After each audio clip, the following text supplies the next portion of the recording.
The Miyazawa case begins in the quiet residential edge of Setagaya, and tonight you're sitting with the file as if the paper has just come down from an old shelf. Let your breathing slow, because nothing in this room needs to be hurried. You can imagine the first folder as a little heavier than expected, its corners softened by years of handling, its cover marked with the address in Kamisoshigaya, where the Miyazawa family lived beside Soshigaya Park. The paper has that dry, faintly sweet smell of stored records, and when you turn the first page, you find the end of December 2000 waiting there with its winter air and its ordinary household sounds. The Miyazawa case is often remembered for the amount of evidence left behind, but when we begin as investigators, we begin somewhere quieter than that. We begin with a family name written carefully. Mikio Miyazawa, Yasuko Miyazawa, their daughter Niina, and their son Rei are soft noises of a Tokyo neighborhood settling into the last night of the year. You sit with that first detail for a while, because patient detective work is not only about what is strange, it is also about what was normal before anything changed. A house beside a park, a family making plans, a cold night, the dry touch of a page beneath your fingers. The house itself matters, and you can feel that as soon as you study the first photographs. It was narrow and lived in, close to other structures, with rooms stacked in the practical way of city homes. There was a bathroom window near the rear, facing towards Soshigaya Park, and there were fences, outside units, and small gaps where a person might move if they knew how to use their body carefully. You look at the image for a long time. The winter light in the photograph is pale. The siding looks cold. The edges of the window frame seem almost ordinary, which is what makes old case photographs so affecting after many years. They do not announce themselves. They simply sit there, asking you to notice. In the Miyazawa case, investigators came to believe the intruder entered through that upstairs bathroom window. A screen was found outside, and marks in the damp ground were studied with the careful attention given to small disturbances. You can imagine an officer crouching near the mud, coat pulled close against the late December air, notebook open in one hand, while the other steadies a flashlight. There is a special quiet around an entry point.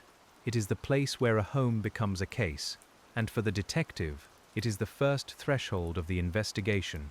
You do not rush past it. You let your eyes adjust to the small facts: the window, the screen, the outer wall, the distance from the park, the way cold air might have moved through the room. The neighborhood was not empty countryside. It was residential, close, human. People lived within reach of one another. There were roads, paths, station routes, and the soft interruptions of year-end errands. Somewhere nearby, someone may have heard something and later wondered whether it mattered. That is one of the hardest parts of patient investigation. You learn that memory is fragile, especially around ordinary nights. A sound becomes a question. A figure becomes a possible sighting. A clock time becomes uncertain once the day has filled with shock and retelling. You turn the page slowly, and the morning of the 31st of December comes into view. Yasuko's mother, Haruko, had tried to reach her daughter and could not. That kind of detail is quiet at first.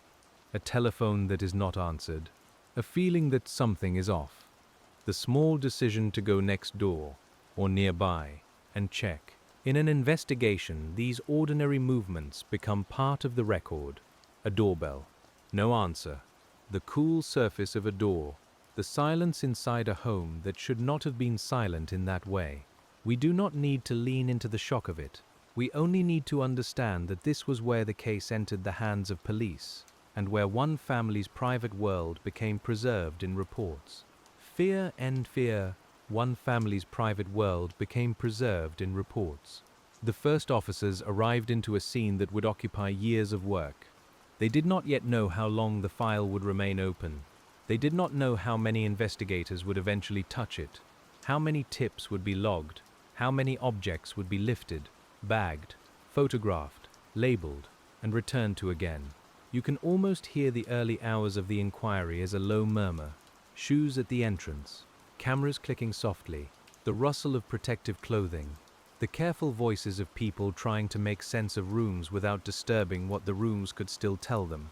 Outside, winter kept its own pace, but the first house notes were only the beginning, and as we move deeper into the Miyazawa case, the file starts to widen around the evidence left behind. The evidence in the Miyazawa case has always had a strange weight, not because it solved everything, but because there was so much of it. You can picture a records table under fluorescent light, with paper bags, sealed envelopes, photographs, sketches, and typed forms arranged in careful rows. Each item had to be named. Each item had to be handled. Each item had to be asked the same quiet question. Who left you here? Among the objects were clothing and personal items believed to belong to the unknown man. A jacket, a shirt, gloves, a scarf, a knit cap, a hip bag, handkerchiefs.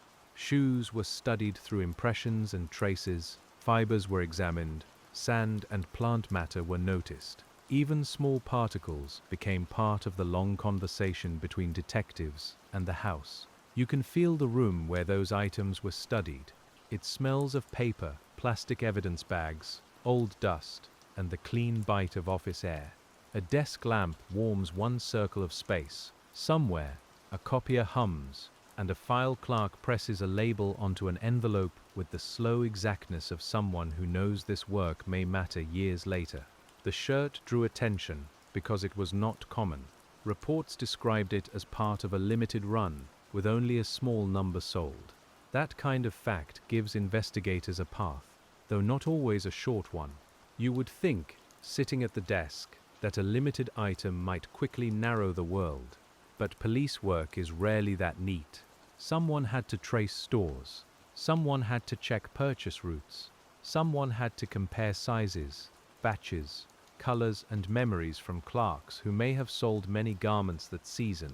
You can imagine a detective standing in a shop with a photograph in hand, asking a question that might have been asked in many places, in the same polite voice, again and again. The jacket brought its own questions. The hip bag brought others. Traces inside it were examined, including sand that led investigators to think about places far from the house. These are the details that make a cold case feel both intimate and vast. A small bag on a table can open toward another city, another country, another life. Still, evidence does not speak all at once. It waits for tools. It waits for comparison. It waits for databases to grow, for science to sharpen, for one person to remember something clearly enough to call. In the Miyazawa case, the patience was not decorative. It was the central fact of the work. You sit with the evidence list, and after a while, it becomes almost tactile. The knit of the cap, the worn surface of the scarf, the faint stiffness of dried paper labels, the cool edge of a photograph sliding from a sleeve. Every object is both close and distant, present on the table but separated from its owner by silence. There were fingerprints too, and DNA, and biological traces that gave investigators more than many cases ever offer. Yet those traces did not become a name. They became a profile, a set of possibilities, a long corridor lined with searches that did not open into an arrest. That is one of the quiet lessons of the Miyazawa case. More evidence does not always mean a faster answer. Sometimes it means more doors to knock on, more records to compare, more patience required from everyone who has already waited too long. The officers who worked the case had to live inside that contradiction. They had an abundance of things, and still, they lacked the one thing that mattered most: a name, a person, a reason that could be tested against the facts. You can imagine how the file must have felt in their hands, not empty at all, but unresolved in a way that made its fullness almost heavier. And when the clothing and objects had been listed, photographed, and traced as far as they could be traced, another kind of evidence waited in the margins. smaller than a garment, but just as patient. The Miyazawa case also became a study in traces, the kind that cling to fabric, skin, pockets, and soles, long after a person leaves a room. You can imagine a laboratory bench under steady light, with technicians leaning close over samples, while the winter case slowly became a map of particles. There is no drama in that room, only concentration. The smell would be faintly chemical, mixed with paper sleeves and clean gloves. Tweezers would click softly against a tray. A microscope would hold one small field of vision at a time. Under that glass, an investigator could move from a family house in Setagaya to soil, plants, fibers, and the quiet geography of an unknown man's movements. In the hip bag, investigators found traces that prompted long consideration. Sand was studied. Its qualities were compared. Other traces, including plant material, were handled with the same care. In some reports, leaves and matter associated with particular trees were discussed, the kind of detail that makes you slow down and realize how much a pocket can carry without anyone noticing. You may have brushed against a tree once and carried a piece of it home. You may have stepped through dust that stayed in the tread of your shoe for days. In ordinary life, those little traces disappear without meaning. In a case file, they become small witnesses that do not know they have witnessed anything. The Miyazawa case asked detectives to think that way. Not only where a person went that night, but where he might have been before. Not only what he carried deliberately, but what he carried by accident. A smell on a handkerchief, a fiber on clothing, soil inside a bag, the hidden archive of an ordinary day. There were reports of a scent associated with a handkerchief, and investigators considered whether it might point toward a certain cologne. Even that is a delicate thing to hold in a file. A fragrance can be personal, but it can also be common. It can suggest a habit, a gift, a shop shelf, a borrowed item, or nothing firm enough to stand on. You learn, as you sit with these pages, that patient detective work requires a disciplined kind of humility. A clue is not the same as an answer. A trace is not the same as a story. The investigator must be willing to follow it and equally willing to let it remain uncertain. That humility matters in the Miyazawa case because so many items seem to offer direction. Clothing linked to stores, a knife linked to purchase areas, fingerprints that could be preserved, DNA that could be studied, food traces that suggested something about what the unknown man had eaten. Each fact was real, but each fact still needed a bridge to a person. The food evidence had its own ordinary sadness. Investigators examined what had been consumed before and during the time around the crime. Barley tea, ice cream, melon, small domestic things, taken from a kitchen and refrigerator that belonged to a family. In the file, these details are not there to startle us. They are there because investigators had to account for time. Time inside the house mattered. How long the unknown man remained there mattered. What he touched mattered. What he used, opened, moved, or left behind mattered. In a home, every surface has memory, though not all of it can be read. You can imagine a detective returning to a timeline chart late at night, tracing the same interval with a pen. The paper has grown soft where the hand rests. The clock times sit in columns. The investigator reads them again, not because the facts have changed, but because the mind sometimes notices a different relationship on the 5th or 50th reading. The Miyazawa case invited that kind of return. It did not yield in one clean motion. It made investigators circle back, compare, recheck, and sit quietly with contradictions. The work was not only active, it was also watchful. But traces can lead only so far without a match. And next, the file turns toward the prints, and the DNA that seemed, at first glance, as if they should have carried the case home. In the Miyazawa case, the unknown man left fingerprints, and that detail has followed the investigation for years. You can imagine the first time the prints were lifted, the fine black powder settling into ridges, the gentle pressure of tape, the careful transfer onto a card. It is precise work. It requires a steady hand. A fingerprint feels so personal when you look at it enlarged. Its loops and lines seem almost like a signature written by the body without intention. For an investigator, it can be one of the most hopeful things in a file. Here is contact. Here is presence. Here is the proof that someone stood here and touched this surface. Yet the prints in the Miyazawa case did not find their match. They were checked against available records, and no known person came forward from the databases. You can almost hear the quiet disappointment in that kind of result. Not a collapse, not an ending, just another door that remains closed. DNA offered another path. Blood believed to belong to the unknown man was found and studied. Investigators were able to draw conclusions about sex, blood type, and possible ancestry. Later reporting discussed maternal and paternal lines, with suggestions of East Asian paternal ancestry and maternal ancestry reaching beyond Japan. These details gave shape, but not a face. You hold that distinction carefully.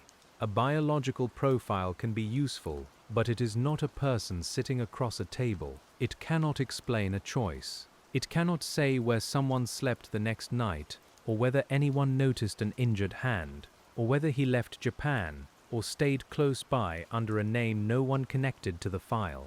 For investigators, that must have been one of the most difficult parts. They possessed intimate traces from the unknown man, yet he remained anonymous. He was present everywhere in the evidence, and absent everywhere in life. That is a particular kind of silence. You can picture the DNA reports in a folder, their language careful and technical. The paper feels smoother than older forms, perhaps printed years after the first seen work. A detective reads it under office light, hearing the soft buzz above, the distant ring of a phone, the muffled footsteps of another officer passing in the hall. Science changes the room around a cold case. It brings new vocabulary. It brings new hope, but also new caution. A result can narrow a field, yet still leave thousands or millions of possible lives beyond the edge of the page. The Miyazawa case lived through those changes. What could be tested in 1 year might be reconsidered later. What seemed too broad at first might become more useful as databases grew and methods improved.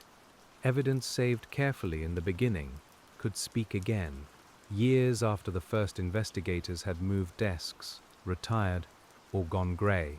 That is why preservation is such a quiet act of faith. When an officer seals a sample, they may not know who will open the question next. They may not know what science will exist 20 years later. They only know the object must survive the waiting. You can feel that waiting in the evidence room. Shelves, boxes, labels, a temperature that never quite feels warm.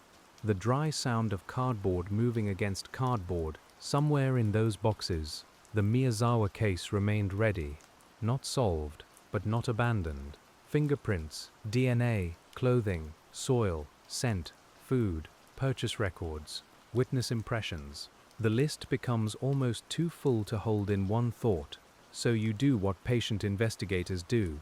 You take one fact at a time, and you let it sit where it belongs.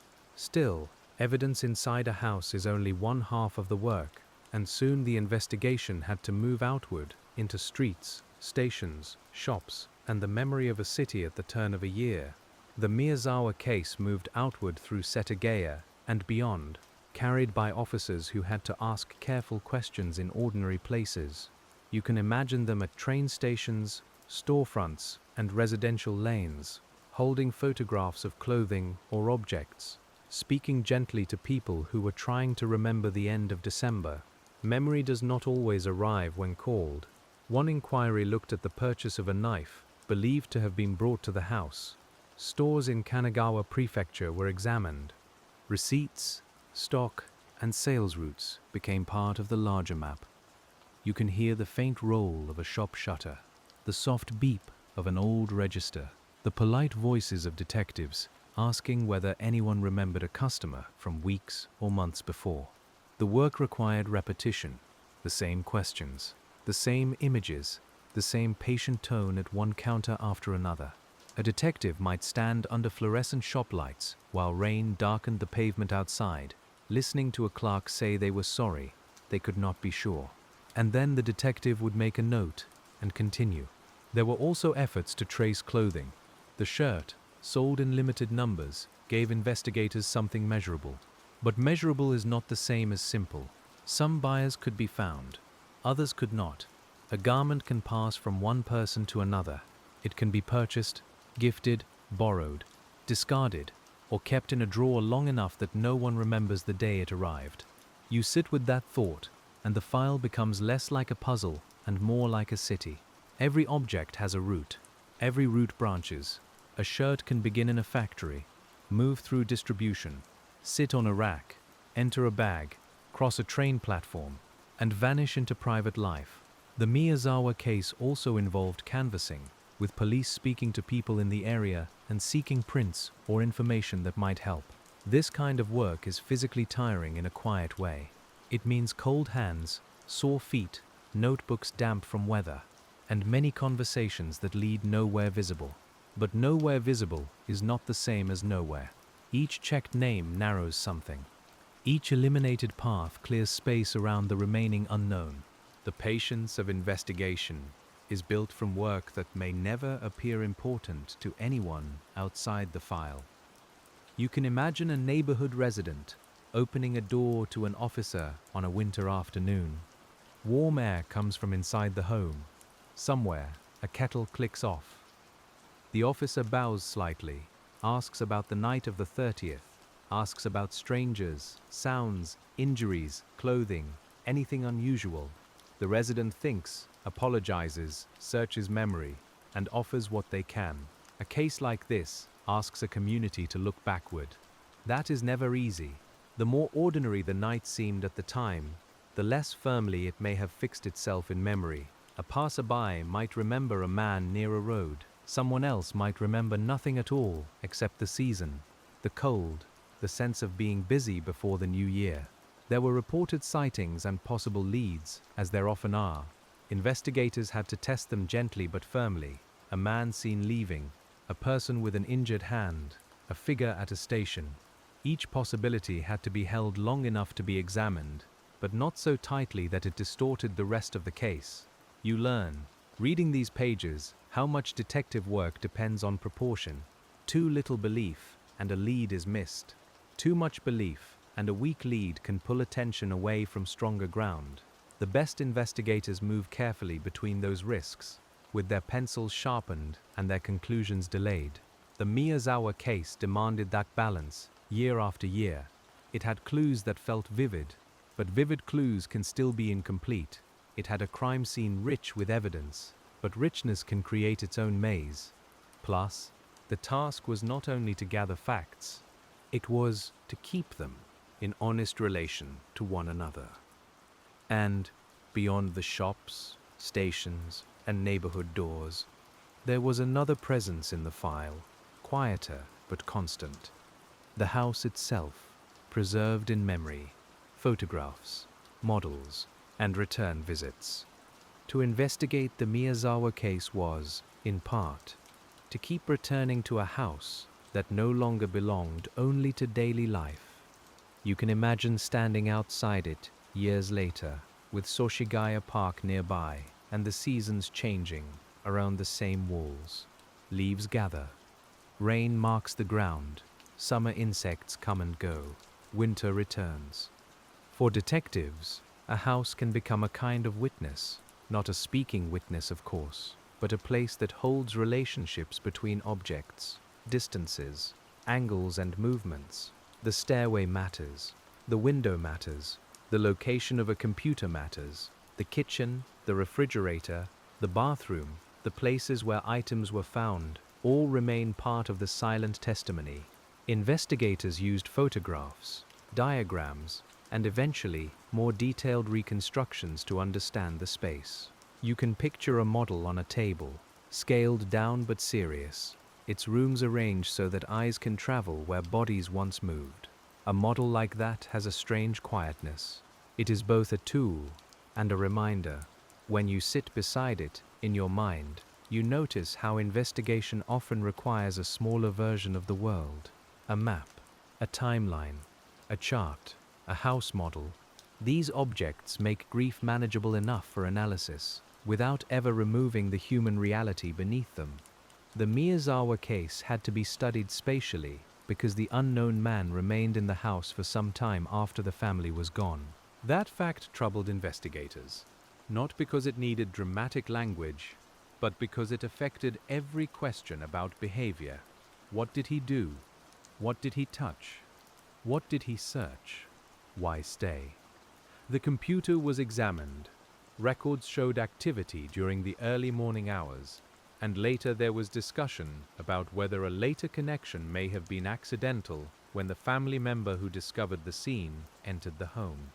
Even here, you can feel the caution required. A timestamp is a fact, but its meaning may need patient handling.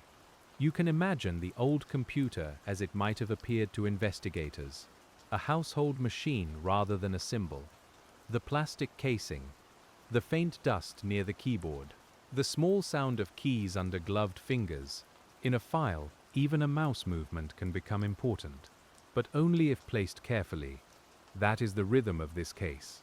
It asks you to look, then look again, then avoid claiming more than the evidence gives. An open page, a recorded connection, a drawer disturbed, money taken, money left behind, food consumed, items abandoned. Each detail has weight, but none can carry the whole answer alone. The house also preserved contradictions. If robbery was a motive, why leave money behind? If the unknown man was trying to escape quickly, why remain? If he planned carefully, why leave so much?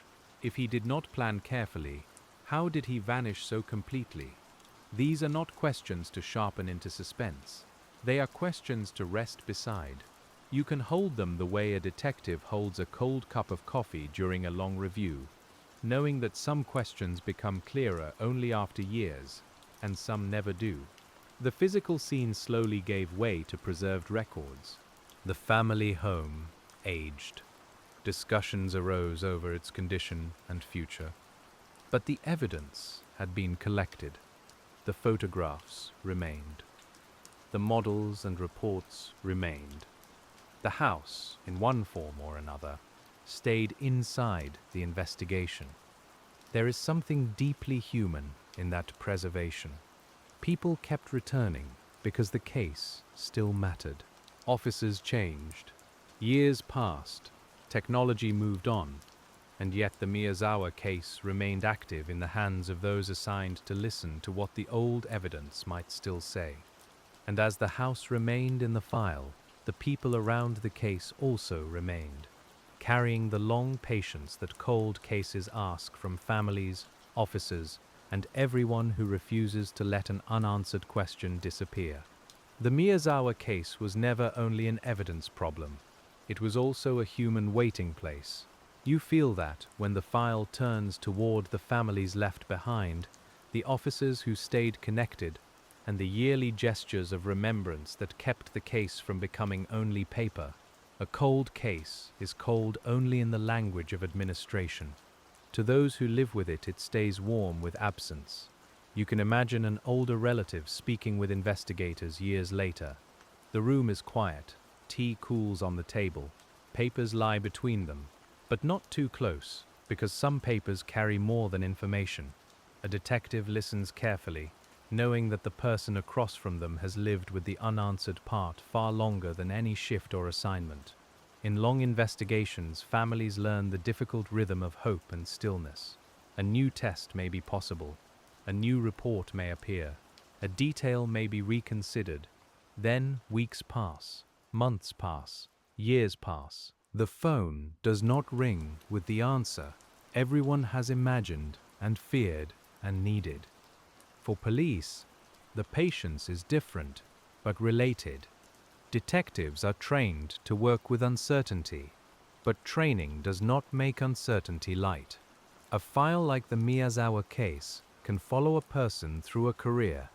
It can sit in the mind after retirement. It can return when a similar clue appears in another place, or when a new technology is mentioned in a meeting.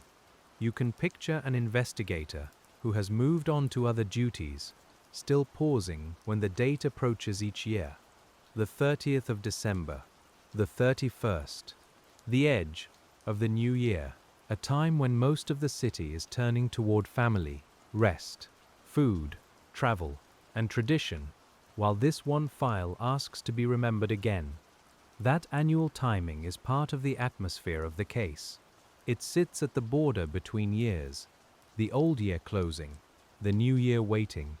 In Japan, those days hold their own textures: quiet streets, family preparations, temple bells, cleaned rooms, train platforms, winter coats, and the reflective hush that comes when a calendar is almost finished.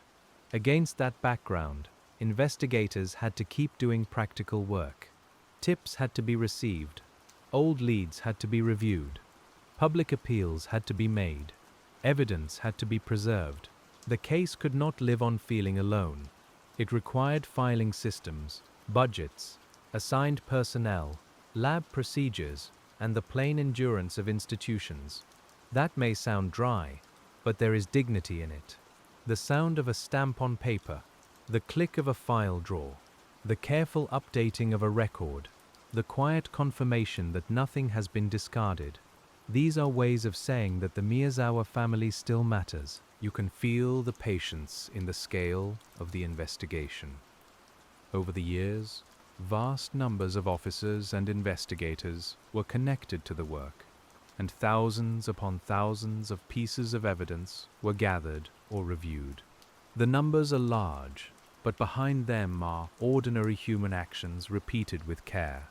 Someone carried a box, someone made a call, someone stood at a station handing out information, someone checked another name against another record, someone looked again at a photograph that had already been seen many times, because looking again is sometimes the only honest next step.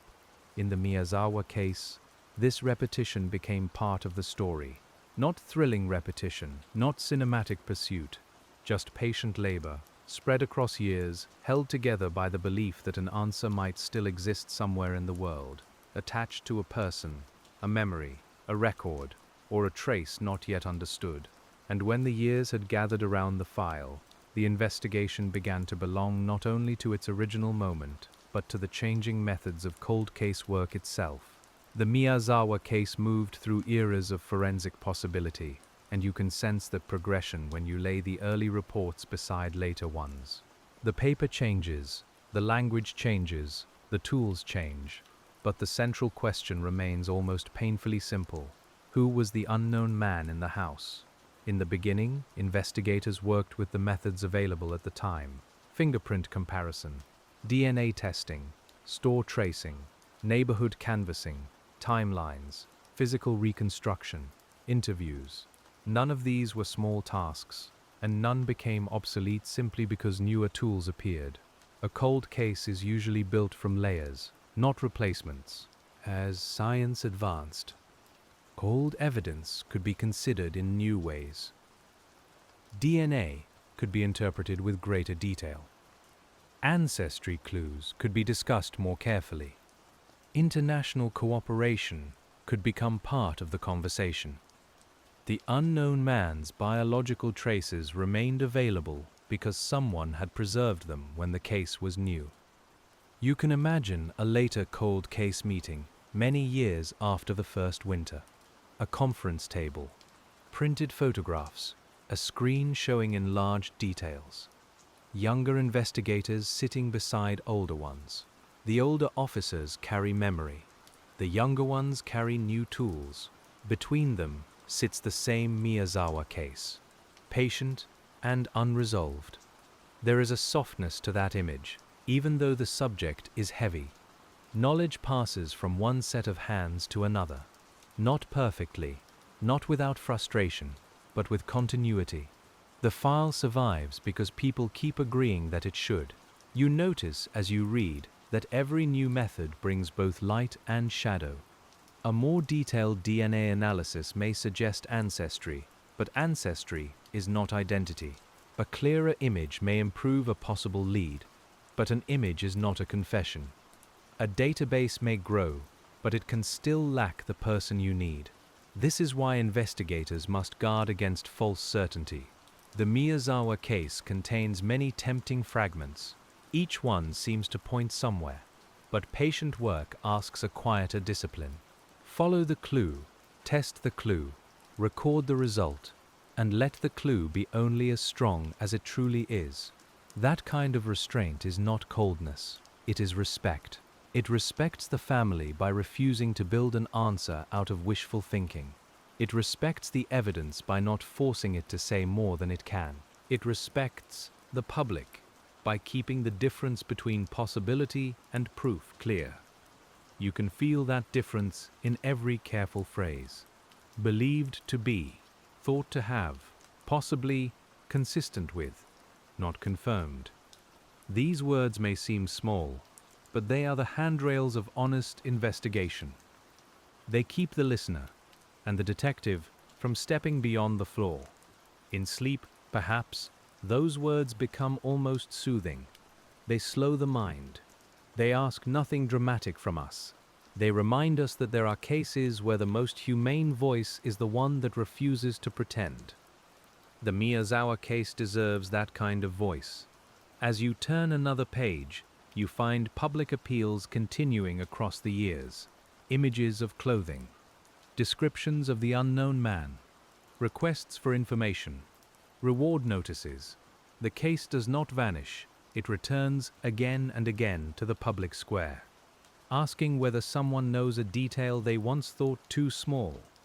And that is where we drift next, toward the long public memory of the Miyazawa case, where a single remembered thing might still matter after all these years. And that is where we drift next, toward the long public memory of the Miyazawa case, where a single remembered thing might still matter after all these years. The public memory of the Miyazawa case became one of its working instruments, as real as a lab report or a fingerprint card. You can picture officers setting up near a station, their breath faint in the winter air, holding leaflets with photographs of clothing and objects. The paper would feel cool between gloved fingers, and each passerby would receive a small portion of the file, folded into an ordinary day. Some would glance quickly, some would pause, some would take the paper home, where it might sit near a telephone, waiting beside other household things. In a case like this, public appeals are not dramatic gestures. They are patient extensions of the investigation. We often imagine detectives working alone in quiet rooms, but cold cases also need communities, clerks, commuters, former neighbors, old classmates, and people who once saw something they did not understand. You hold that thought gently, because memory can be shy. It may need the right image, the right season, or the right object before it steps forward. The Miyazawa case returned to the public again and again through posters, news reports, police notices, and annual reminders near the end of December. The repetition might seem simple from the outside, yet inside the work, repetition has a purpose. It keeps the question alive without forcing it. It lets a person hear the case name years later and wonder whether the shirt, the bag, the cap, or the injured hand connects to someone they once knew. You can imagine that moment at a kitchen table, the leaflet flattened under warm light, while rain taps softly against the window. Investigators had to make the unknown man understandable without pretending to know him. They described his approximate age, build, and physical traces, and they showed the clothing thought to be his. They explained what they could about the items left behind, while holding back what needed to remain protected. That balance is delicate. Too little information, and the public cannot help. Too much information, and the case risks confusion, false memories, or people bending stories toward details they did not truly know. You can feel that balance in the wording of an appeal. A sentence must be clear, but restrained. A photograph must be recognizable, but not overinterpreted. A reward notice must invite care, not panic. The Miyazawa case asked the public for memory, and memory is most useful when it is allowed to stay honest. You, sitting with the file tonight, can almost hear the careful voice of an officer reading the wording aloud before it is released. Many people responded over the years.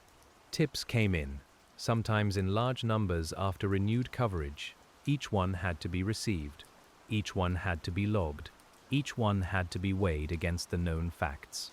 A telephone rings in a police office. A pen is lifted. A name, a place, a date, or a remembered garment is written down. The air smells faintly of paper, coffee, and winter coats drying near a heater. Most tips do not solve a case. That does not make them worthless. They become part of the wider field that investigators must patiently cross. Some are checked quickly. Some require travel, interviews, records, or comparisons. Some may be sincere but mistaken. Some may be too vague to use. A cold case unit learns to treat each with care, while protecting the center of the file from noise. We can respect that slow sorting. In the Miyazawa case, the public appeals also carried a quiet message to the unknown person if he was still alive. The case had not disappeared. The evidence had not been forgotten. The name Miyazawa was still being spoken, not with theatrical anger, but with steady insistence. You can imagine an investigator standing beside a poster and knowing that someone, somewhere, might recognize more than they were willing to say. The end of each year gave those appeals an added weight. December has a particular sound in Tokyo, with station announcements, closing shops, family errands, and the soft urgency of people preparing to cross into a new year. Against that ordinary rhythm, police continued to ask for help. The contrast is gentle but unmistakable. While the city moved forward, the Miyazawa case remained at one fixed point in time, waiting for one memory to arrive. But public memory is uneven, and as the years passed, investigators had to keep returning to the more stubborn memory of objects. The objects in the Miyazawa case did not age the way human memory ages. They stayed in bags, boxes, photographs, and reports, giving investigators a steadier kind of recall. You can imagine opening an evidence inventory many years later, the pages faintly worn at the edge, and seeing the same items listed in the same careful order: a shirt, a jacket, a scarf, a cap, a hip bag, handkerchiefs, shoes inferred from prints. Each item sits patiently, as though time has been passing around it rather than through it. When you study clothing in a case file, you begin to see it differently. A sleeve is no longer only a sleeve. It may carry fibers, sweat, soil, hair, pollen, scent, or the faint shape of habit. A pocket becomes a small room.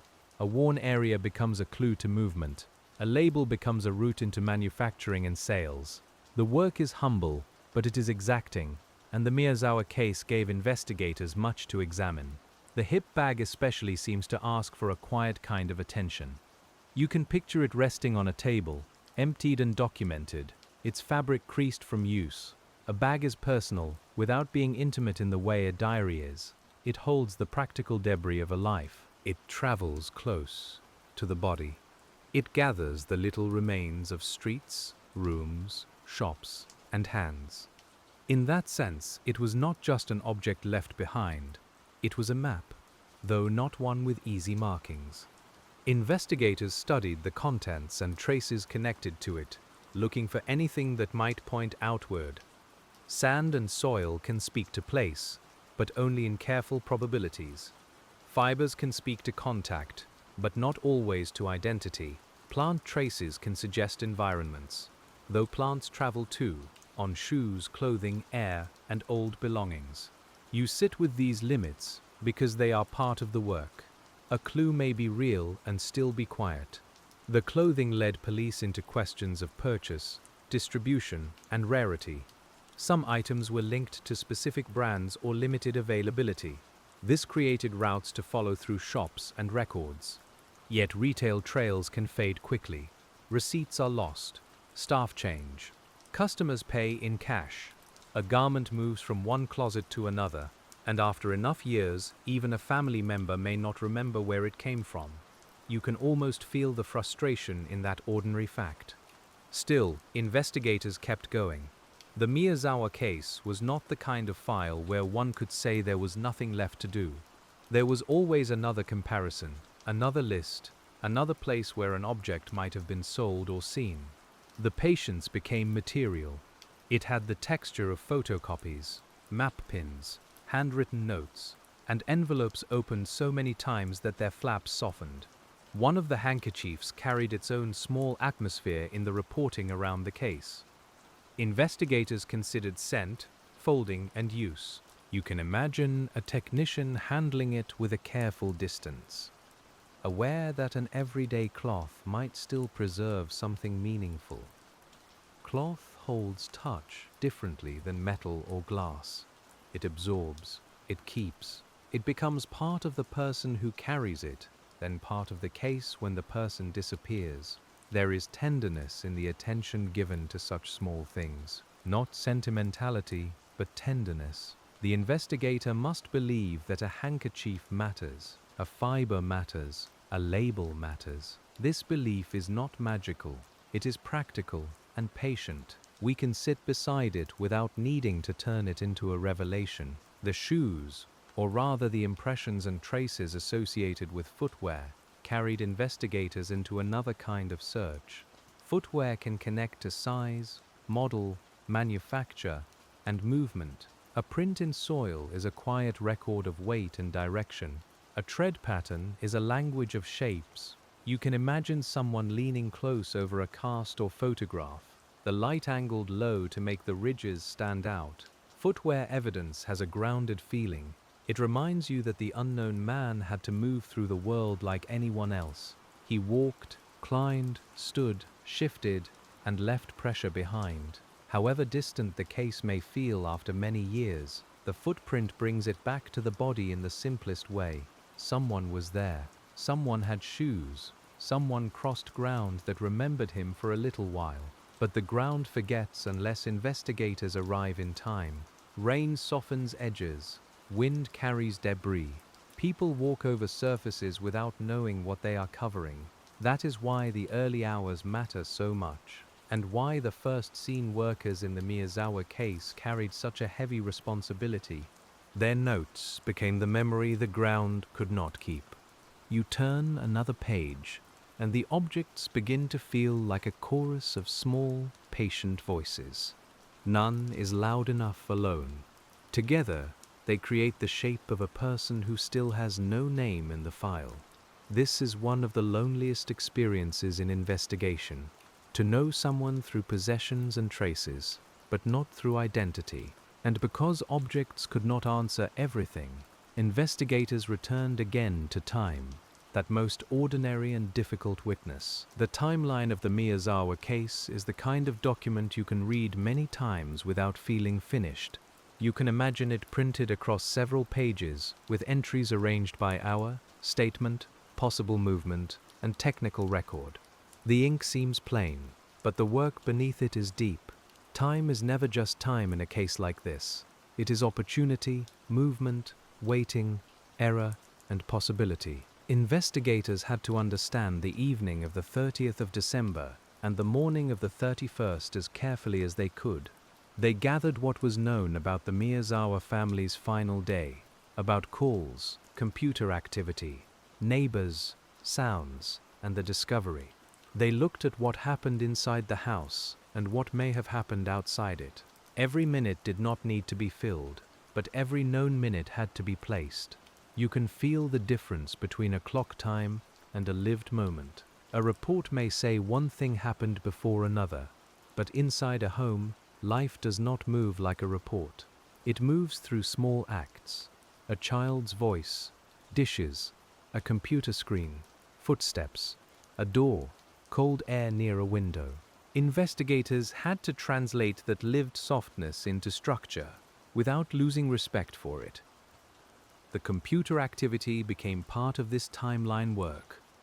Records suggested use after the family had died, though later interpretation considered whether some activity might have resulted from accidental contact when the home was entered in the morning.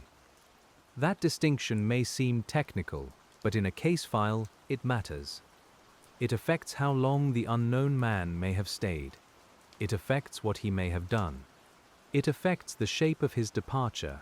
You sit with that possibility quietly, a cursor moving, a connection registered, a machine recording activity without understanding its importance.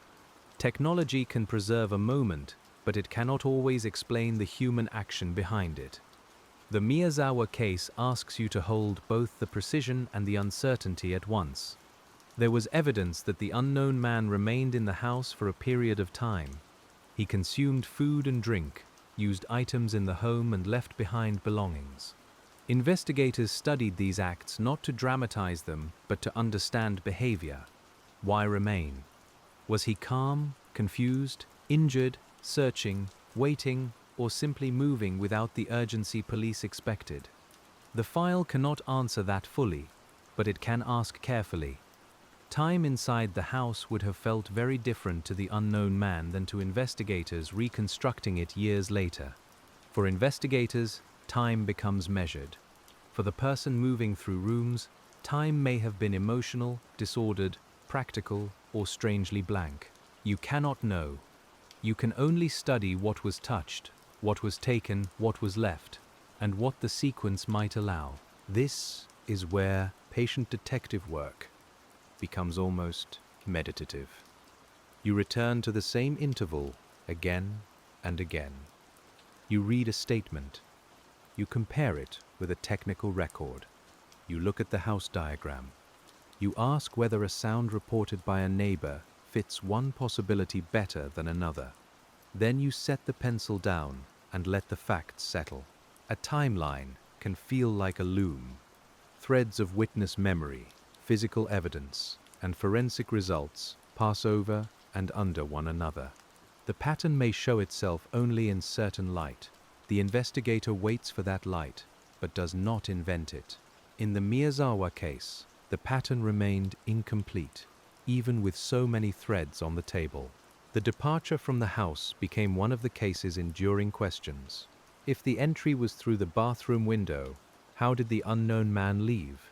Did he use a door? Did he move into the park? Did anyone see him? Was he injured? Did he have somewhere nearby to go? Each question extends into streets, stations, and possible witnesses who may have passed close to an answer without knowing. You can imagine the morning outside, cold and pale, with the neighborhood beginning its last day of the year. Someone carrying groceries, someone cycling past, someone thinking about trains or family visits. If the unknown man passed among ordinary people, he did so inside that normal flow, hidden not necessarily by darkness, but by the simple fact that cities contain strangers. For detectives, that is both frustrating and instructive. A person does not have to vanish into wilderness to disappear. Sometimes he only has to enter a crowd, change clothing, clean a wound, board a train, or go to a room where no one asks the right question. The Miyazawa case lived inside that modern truth. But time is not only the night itself. It is also the years afterward, and the longer the case remained open, the more investigators had to study the past from farther away. As the Miyazawa case moved away from the year 2000, the past became both clearer and harder to reach. You can feel that paradox in any cold file. Some evidence becomes more valuable because science improves. Some witnesses become harder to locate, and some memories soften around the edges. Records may be lost, businesses may close, and neighborhoods may change their shape. Setagaya itself did not freeze in place. Streets continued to carry bicycles and school children. Buildings aged or changed. Shops opened and closed. People moved away. The park passed through seasons without asking permission from the file. Cherry blossoms came and went, rain darkened paths, leaves gathered near fences. The house remained associated with the case, but the world around it kept moving. For investigators, returning years later meant working between then and now. You might stand in the same general area and know that the sightlines have changed, or that a witness who once lived nearby is gone. You might look at an old photograph and compare it with the present street, feeling the faint dislocation that comes when a place is familiar and not familiar at once. That is why records matter so deeply. Photographs hold what the eye can no longer see. Diagrams preserve distances. Interview notes preserve words spoken before memory had time to settle into story. In the Miyazawa case, the early documentation became a bridge across years, and every careful note taken in those first days gained importance as time passed. You can picture a detective decades later reading an old interview. The paper may be a scan now, or a copy of a copy, but the voice inside it belongs to the beginning. A neighbor's words, a shop clerk's uncertainty, a relative's description. The detective reads slowly, listening for something not previously noticed, though the words have not changed. This is not because earlier investigators failed to read carefully. It is because context changes. A detail that seemed ordinary before may become interesting after a new forensic result. A location once thought minor may matter after a fresh tip. A name mentioned in passing may connect to a later record. Cold case work is often the art of rereading with new eyes. The Miyazawa case demanded that rereading. It had enough evidence to support many lines of inquiry, and enough unanswered space to keep those lines open. Investigators could not simply put the file away and say it had been exhausted. They had to keep asking what the evidence might mean under newer light. There is fatigue in that kind of work, but also a steady form of hope. You can imagine an officer arriving early, before the office is fully awake, and opening the case again while the window glass still holds the dull color of morning. The desk is quiet. The old photographs wait. The file does not complain about being read again. Over time, some investigators who first worked the case retired. Others inherited it. That handover is a fragile moment in any long inquiry. A case is more than its documents. It also lives in memory, intuition, and the small, unwritten understanding of people who stood in the rooms. Passing that along requires care. You can imagine an older officer speaking to a younger one. Not dramatically, just practically. Here is why this detail mattered. Here is why that lead faded. Here is where the report sounds certain, but we were never fully sure. Here is a photograph you should look at closely. Such conversations are part of the hidden structure of cold case work. In the Miyazawa case, the file became almost generational. People who were children when it happened grew into adults while it remained unsolved. New investigators entered the police with tools that did not exist in the same way at the start. The case aged, but it did not become remote. Its evidence kept pulling it back into the present. And with each return to the present, the question of the unknown man's identity became both narrower in data and wider in imagination. The unknown man in the Miyazawa case exists in the file through traces, descriptions, and possibilities. You never meet him as a full person. You meet his blood type, fingerprints, DNA profile, approximate clothing size, items, possible habits, and movements. This is a strange way to know anyone, and investigators had to resist filling the empty spaces too quickly. Reports suggested he may have been a young man at the time, perhaps in his teens or 20s. He appeared to have been physically able, capable of entering through a difficult route, and he likely sustained an injury during the events inside the house. Investigators looked for people with unexplained cuts or hand injuries, especially around that winter period. You can imagine how many doors that kind of question opens. An injury can be noticed by a friend, a parent, a co-worker, a doctor, a landlord, or no one at all. It can be hidden under a bandage or explained as an accident. It can heal before anyone understands its importance. Years later, someone may remember, but memory may not carry the exact date. The investigator has to ask gently, knowing the answer may be sincere and still uncertain. The unknown man's possible ancestry became another area of careful study.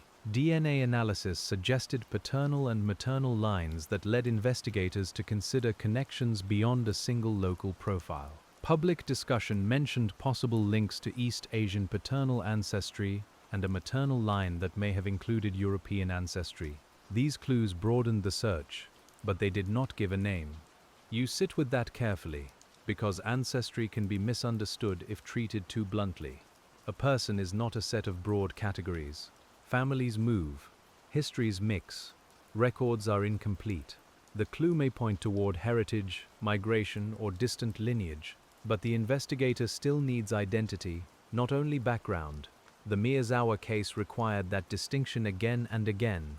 The possibility of foreign connection or travel was considered in various ways, especially because some items and traces seemed to invite wider thinking.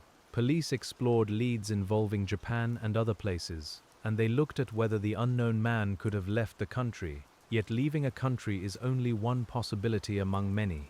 Staying unnoticed is another. This is where you feel the loneliness of the profile. The file can say he may have been this age, this build, this ancestry, this shoe size, this blood type. It can say he left these objects and these traces, but it cannot say what name he used when someone called him to dinner, or whether anyone worried about him when he disappeared from ordinary life for a while.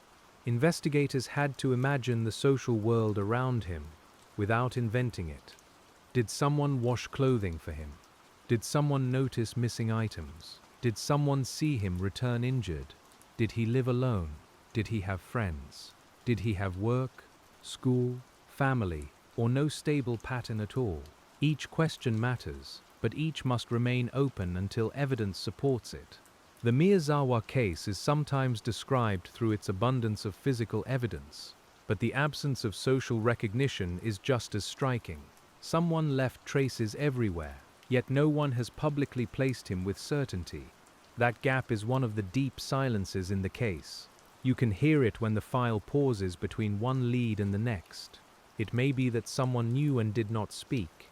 It may be that someone suspected but lacked proof. It may be that the unknown man's life was isolated enough that no one connected the injuries, clothing, absence, or behavior to the public appeals. It may be that the right person never saw the right notice at the right time. Patient investigation must leave room for all of these. You can imagine detectives building lists of possibilities, then crossing them out. A person's age does not fit. A travel record does not fit. Fingerprints do not match. DNA does not match. A witness retracts certainty. A rumor dissolves. The page becomes marked with lines, notes, and dates, each one representing time spent trying to turn possibility into fact. And yet, the absence of a match is still information. It tells investigators where the unknown man was not found. It tells them which systems did not hold him. It may suggest he had no prior record in the available databases, or that his prints were never taken, or that he lived outside the reach of the systems being searched. Even silence has a shape. As you sit with this section of the Miyazawa case, you begin to understand that identifying someone is not one act. It is 1,000 comparisons, each dependent on the existence of another record, another memory, another preserved piece of life. Without that counterpart, the strongest trace can remain suspended. And because identity remained suspended, investigators continued to return to behavior, asking what the unknown man's actions inside the house might reveal. Behavioral interpretation in the Miyazawa case had to be done with great care. You can imagine investigators seated around a table, not trying to create a dramatic portrait, but trying to understand choices. Entry through the bathroom window, movement through the house, the leaving of belongings, the consumption of food and drink, the use of the computer, the handling of money and papers. Each action might reflect need, confusion, planning, panic, injury, or something else entirely. A house after a crime can tempt the mind into storytelling. Investigators know this danger. They must ask what can truly be inferred and what merely feels plausible. You, as the quiet detective tonight, can hold the difference gently. A moved object proves movement. It does not always prove motive. A delay proves time spent. It does not always reveal why. Still, behavior matters. The unknown man did not leave immediately, according to the evidence as investigators understood it. He remained long enough for his actions to become part of the case. That raised questions about his physical state, his purpose, and his relationship, if any, to the family or the neighborhood. Those questions have never settled easily.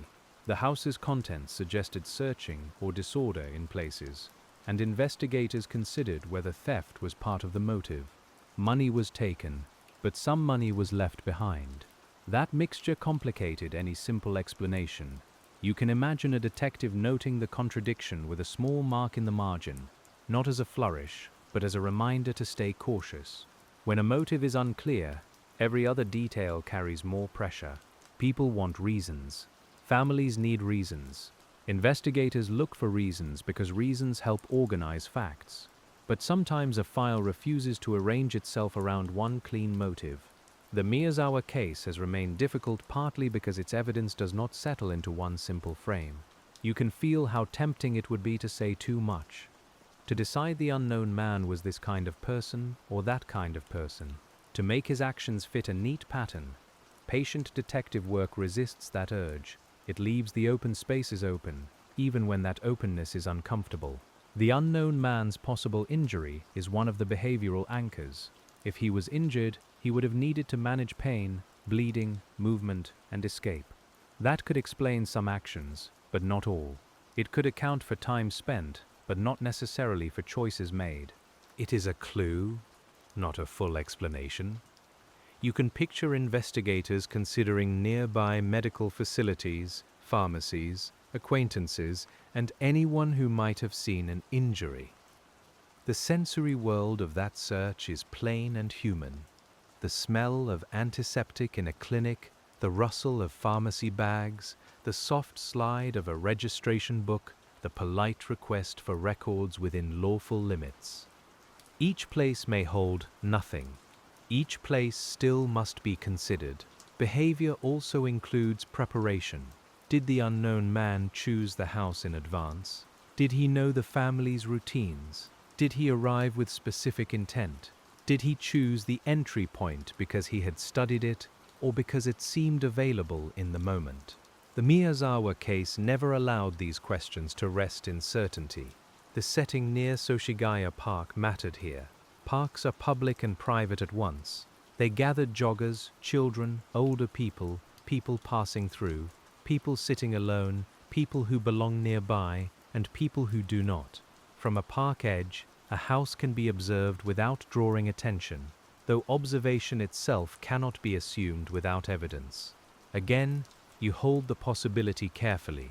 The park would have had its own winter texture, bare branches, damp soil, the muted sound of shoes on paths, a distant train or road noise, cold metal railings, street lights beginning to glow in the late afternoon.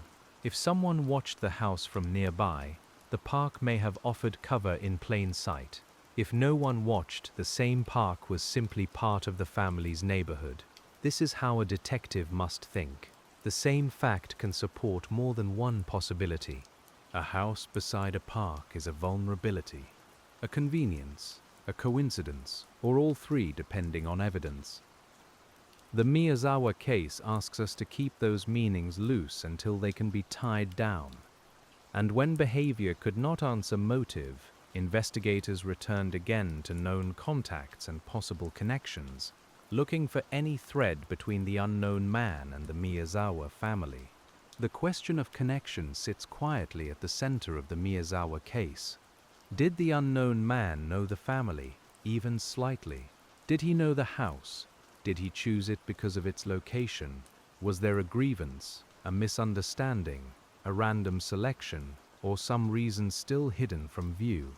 You can feel how carefully investigators had to step around these possibilities.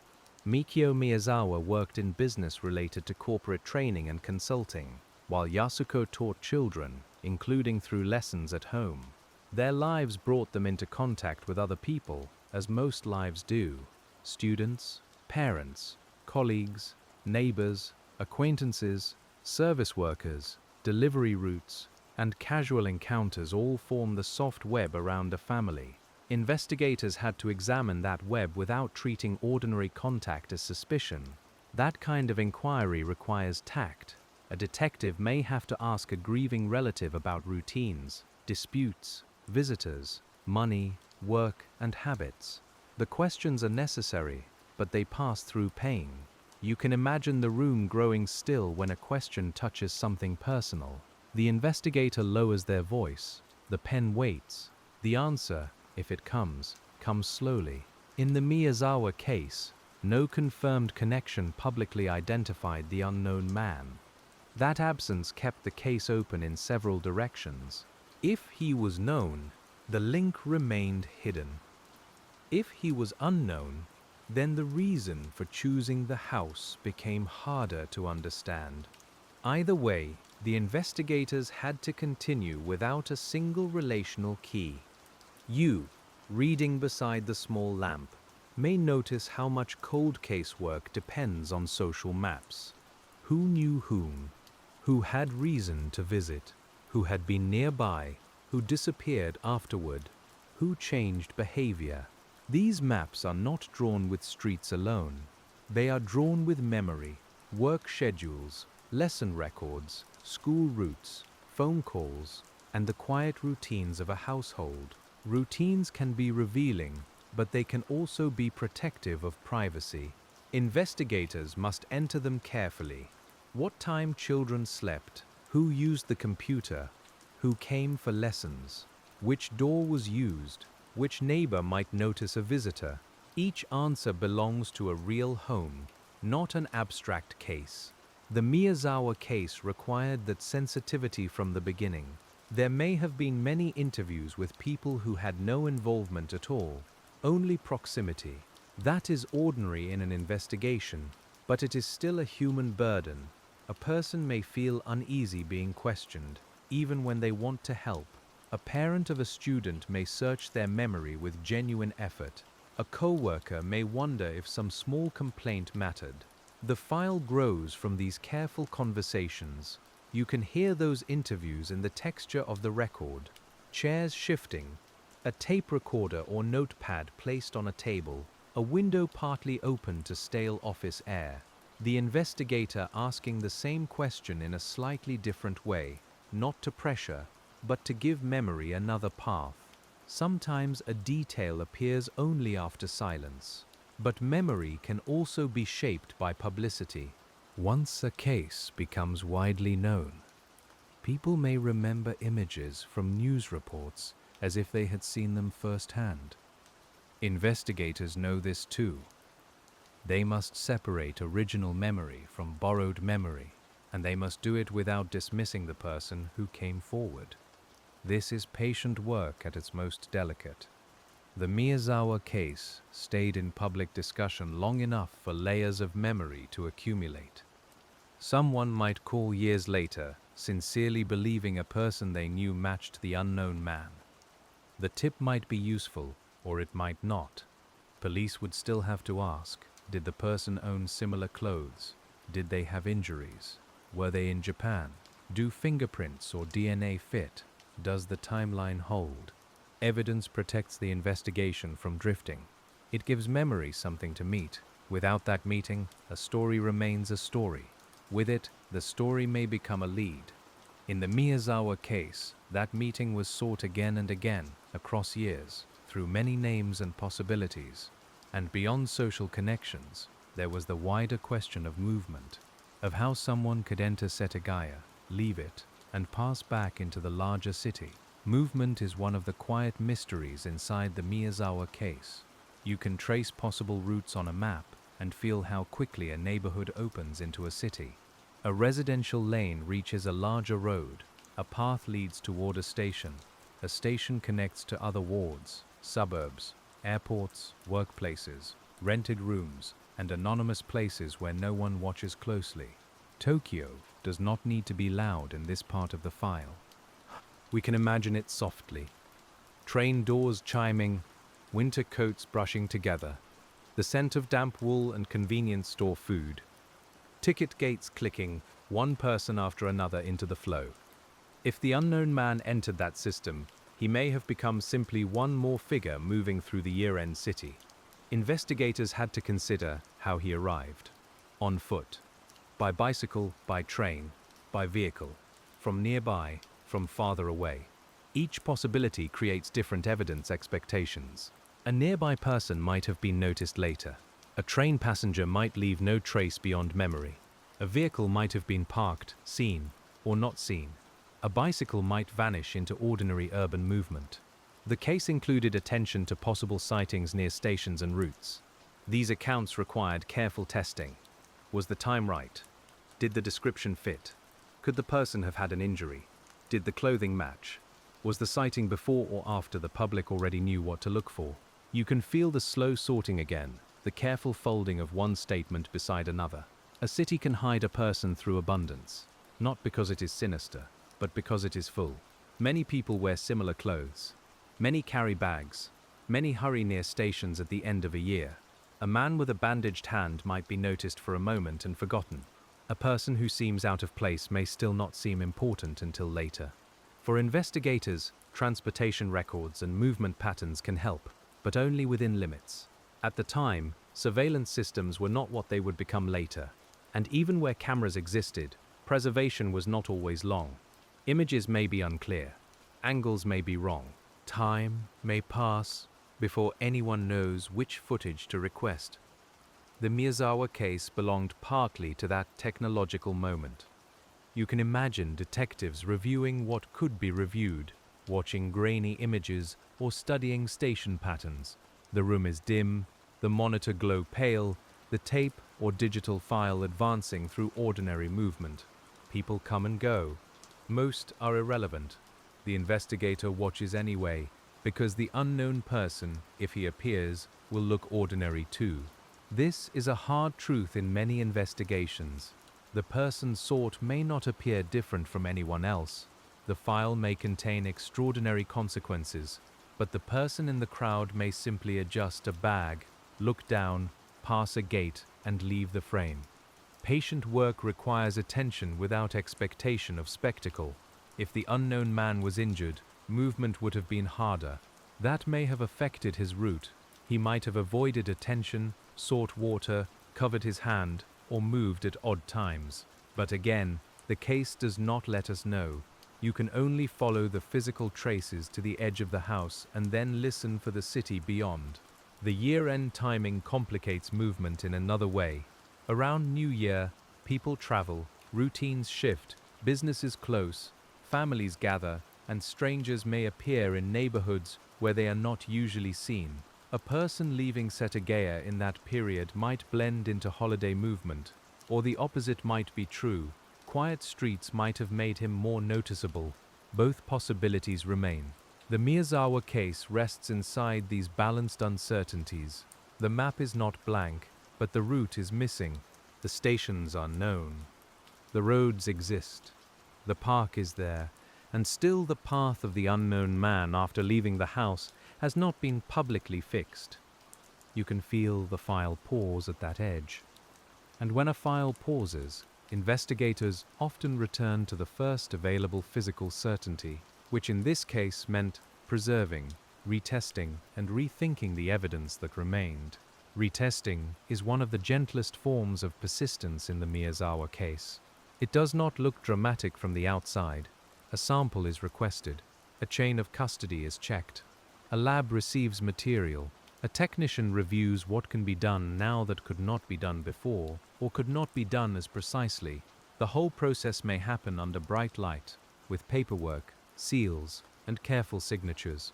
You can hear the evidence room again, the lock, the drawer, the soft movement of a box, the faint smell of cardboard and controlled air. An officer checks an identifier against a record, because a mistake at this stage would be unacceptable. Cold case work depends on trust in these ordinary procedures. The future of a clue may depend on a label written long ago. DNA technology changed greatly after the year 2000. Profiles became more detailed. Methods became more sensitive. The meaning of ancestry, lineage, and comparison evolved. Yet old samples must be handled carefully because they are finite. Each test consumes or risks something. Investigators must decide what is worth doing and when. That decision carries weight. Test too early with a limited method, and you may use material that could have been more informative later. Wait too long, and opportunities may fade elsewhere. In the Miyazawa case, evidence preservation allowed continuing analysis, but preservation is not the same as endless supply. You can feel the discipline required. There is also the question of databases. A DNA profile can be powerful only when it has something to compare against. Fingerprints work the same way. If the unknown man is not in the system, or if relatives are not searchable through lawful means, the trace remains a key without a lock. It may be beautifully cut and still open nothing. In some countries, genetic genealogy has reshaped old cases, but its use depends on law, available databases, consent frameworks, and investigative practice. The Miyazawa case has been discussed in light of evolving science, yet the path from possibility to lawful identification is never simple. You sit with that complexity without forcing it into an easy answer. The investigator's patience here is partly ethical. New tools can be powerful, and powerful tools need boundaries. A cold case carries urgency, but it also lives in a society with rules about privacy, evidence, and proof. To work patiently is to let those rules matter, even when the desire for an answer is strong. You can imagine a meeting where forensic specialists explain what can and cannot be concluded. The language is measured. Probabilities, lineages, degradation, contamination risk, sample quantity. Investigators listen, ask practical questions, and return to the file with a slightly altered map. No one raises their voice. The work continues. Fingerprints, too, can be reconsidered as databases expand. A print that did not match in 1 year may be checked again later, especially if systems include more records or international cooperation improves. But a non-match remains a non-match until it changes. The Miyazawa case has carried that suspended possibility for a very long time.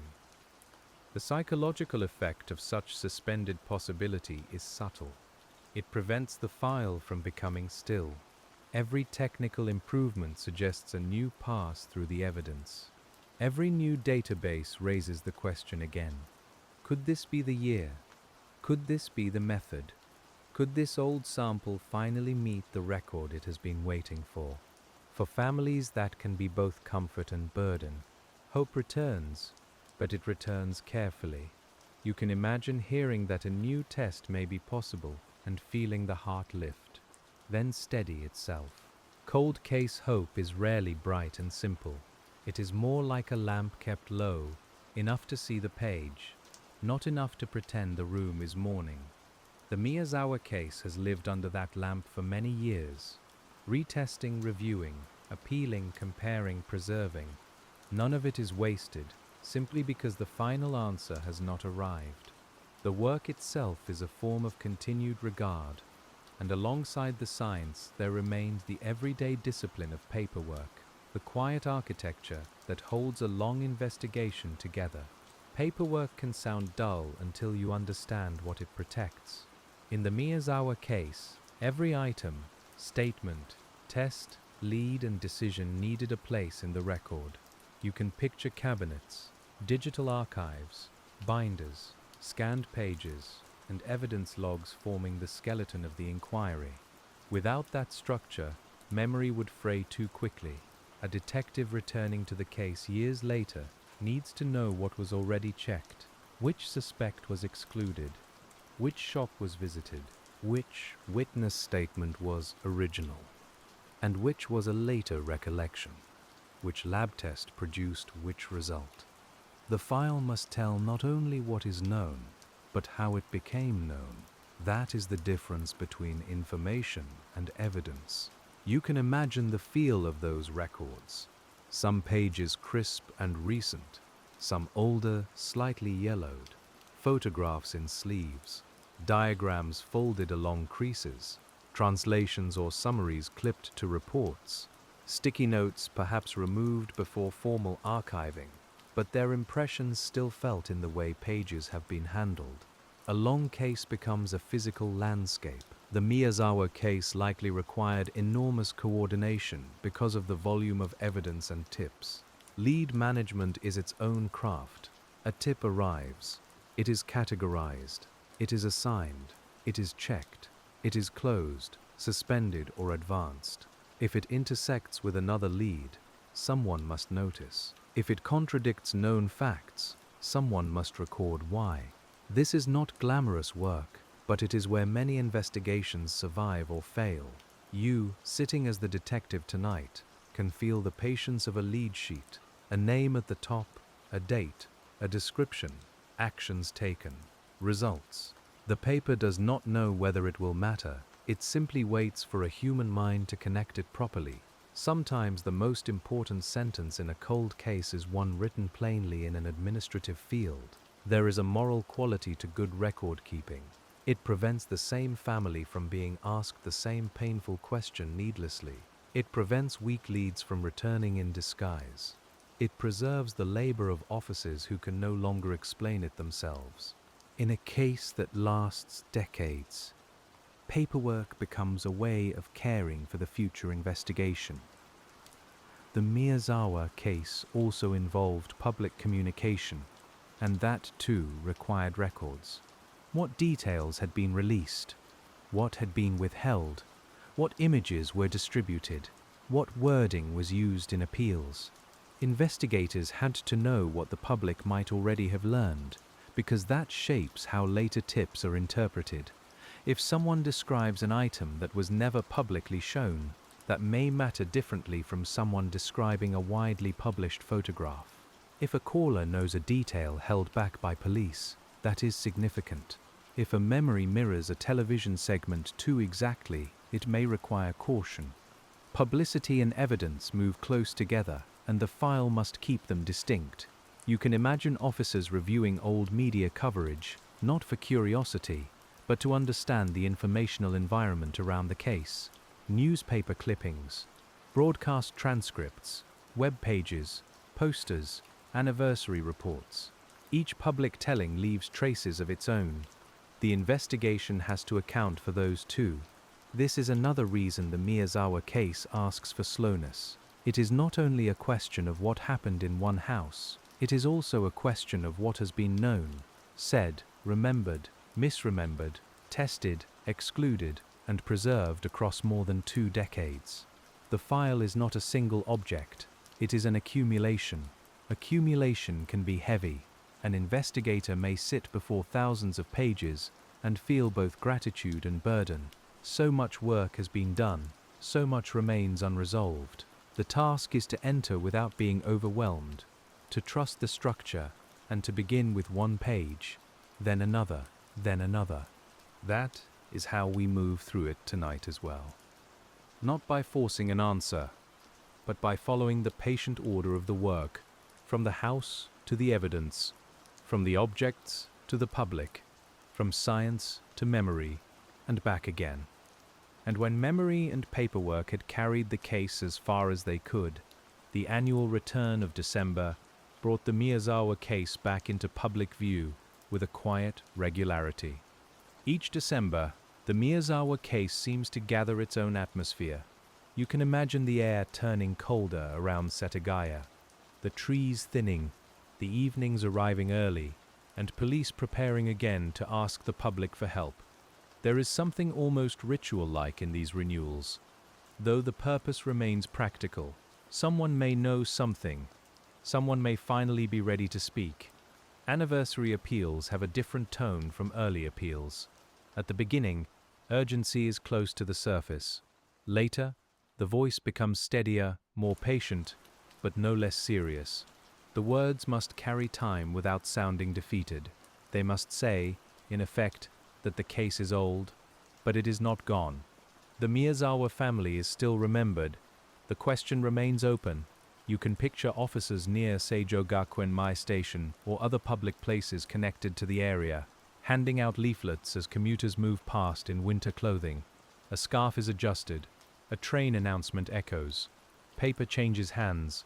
Someone glances at the familiar images and perhaps feels a flicker of recognition. Not certainty, but enough to keep the leaflet. The sensory details of these appeals are modest. Cold fingers, printed ink, the rustle of a stack of flyers, the low sound of traffic, a polite bow, a passerby slowing for a moment. In that modesty, the work becomes almost tender. The police are not chasing a scene. They are returning to a question in public, year after year. The Miyazawa case also remained present through media reports, documentaries, articles, and online discussions. Some of that attention helped keep the case alive. Some of it risked speculation.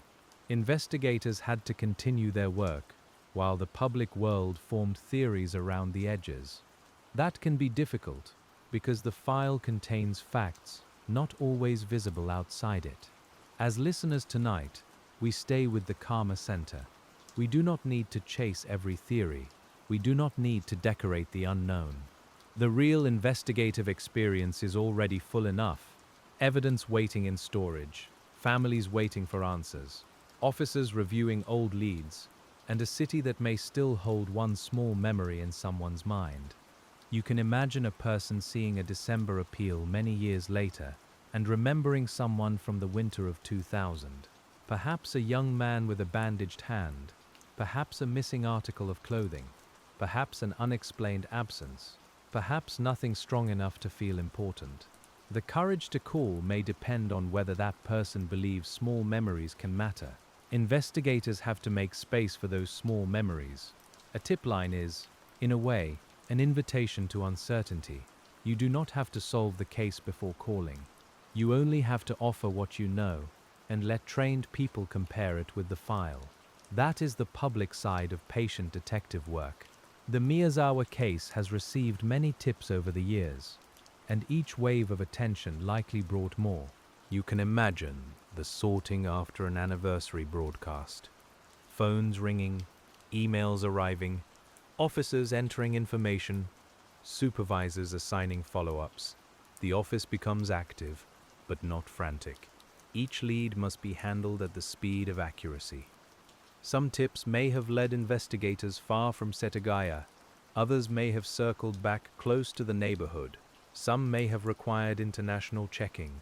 Some may have faded within a day. The public sees the appeal. The file sees the labor afterward. That labor is quiet, and it can last long after the news segment ends. There is also the emotional work of not letting disappointment harden into indifference. After many tips fail, it would be easy for a person to become guarded. Good investigators remain open without becoming gullible. They listen, they verify, they thank people when appropriate, they return to the evidence. The Miyazawa case required that steadiness across many winters. You, turning the page, may notice how often the same human qualities return: care, restraint, memory, endurance. These are not dramatic traits, but they are the ones cold cases need. They keep the file from becoming only a relic, and while December kept calling the case back into public life, the private work continued in rooms most people would never see. Behind every public appeal in the Miyazawa case, there were likely quiet rooms where investigators reviewed what they would say and why. You can picture a conference table, with photographs arranged neatly, a map of the area, a list of unreleased details, and a calendar marking the anniversary. The room smells of toner, paper, and coffee that has cooled too long. A senior officer might ask which images are clearest. Another might ask which lead categories remain most promising. Someone checks whether a detail has already been released in prior years. Someone else reviews the reward information. The conversation is practical, careful, and shaped by the knowledge that public words can influence private memories. This is the unseen craft of communicating a cold case. The appeal must be specific enough to stir recognition. It must not be so detailed that it teaches false callers how to sound credible. It must honor the family without making grief into spectacle. It must remind the public of the victims as people, not only as the reason for an investigation. The Miyazawa family's names carry the human center of the file. Mikio, Yasuko, Nina, Rei. You can let each name rest softly, without embellishment. In detective work, names matter because they keep abstraction away. The case is not a puzzle for entertainment. It is a patient effort to answer what happened to a real family in a real home. When investigators speak publicly, they carry that responsibility. Their words may be heard by relatives, neighbors, former students, retired officers, and someone who knows more than they have said. A press statement is never only information, it is also a signal of continued commitment. In the Miyazawa case, that signal has been sent many times. You can imagine the cameras at an anniversary briefing, not as bright drama, but as practical instruments. Microphones on a table, reporters holding notebooks, an officer reading from prepared remarks. The click of shutters. Behind the formal setting, the same old file waits, its evidence unchanged, but its audience renewed. After the briefing, the quieter work resumes. Tips are screened. Old materials are checked. A caller's statement is compared with facts. If something seems worth following, investigators move again into interviews, records, and perhaps forensic comparison. The public moment becomes private labor. The cycle continues. Cold case investigation often moves in cycles like that. Public appeal, tip review, evidence comparison, lead elimination, fresh appeal, new technology, old evidence, another review. The rhythm can feel slow, but it is not still. The Miyazawa case has lived through many such cycles, each one adding a little more structure to what is known and what is not. You may feel, as you read, that the file is breathing in its own way. It expands when new information arrives. It contracts when leads are eliminated. It rests when there is nothing immediate to do. Then another date, method, or memory opens it again. This is what it is like to investigate a case that refuses to close. The investigators themselves must learn to live with unfinished work. Most jobs allow a task to end. A report is filed. A meeting is held. A project moves on. But an unsolved case remains present, even when no active lead is moving. It waits at the edge of the desk. It waits in storage. It waits in the conscience of a department. That waiting can be heavy, but it can also be clarifying. It reminds everyone involved that answers are not owed to investigators. They are owed to the people harmed, to their families, and to the truth itself. The Miyazawa case, in its long silence, keeps that obligation visible. And as the obligation remained visible, investigators had to keep asking whether the unknown man had changed, aged, left traces elsewhere, or carried the secret into an entirely different life. By now, the unknown man from the Miyazawa case would be much older than he was believed to be in 2000. You can sit with that, without drama. If he was a young adult then, he would now carry decades of time on his face, in his posture, and in his private history. If he is alive, he has passed through seasons, news cycles, illnesses, workdays, and quiet mornings while the case remained open behind him. That is a strange thought for investigators. A suspect in a cold case is not frozen in the year of the file. He ages. He may move. He may change his name, his country, his habits, or nothing at all. He may have formed relationships with people who know him only as he became later. The file must search for the past inside the present.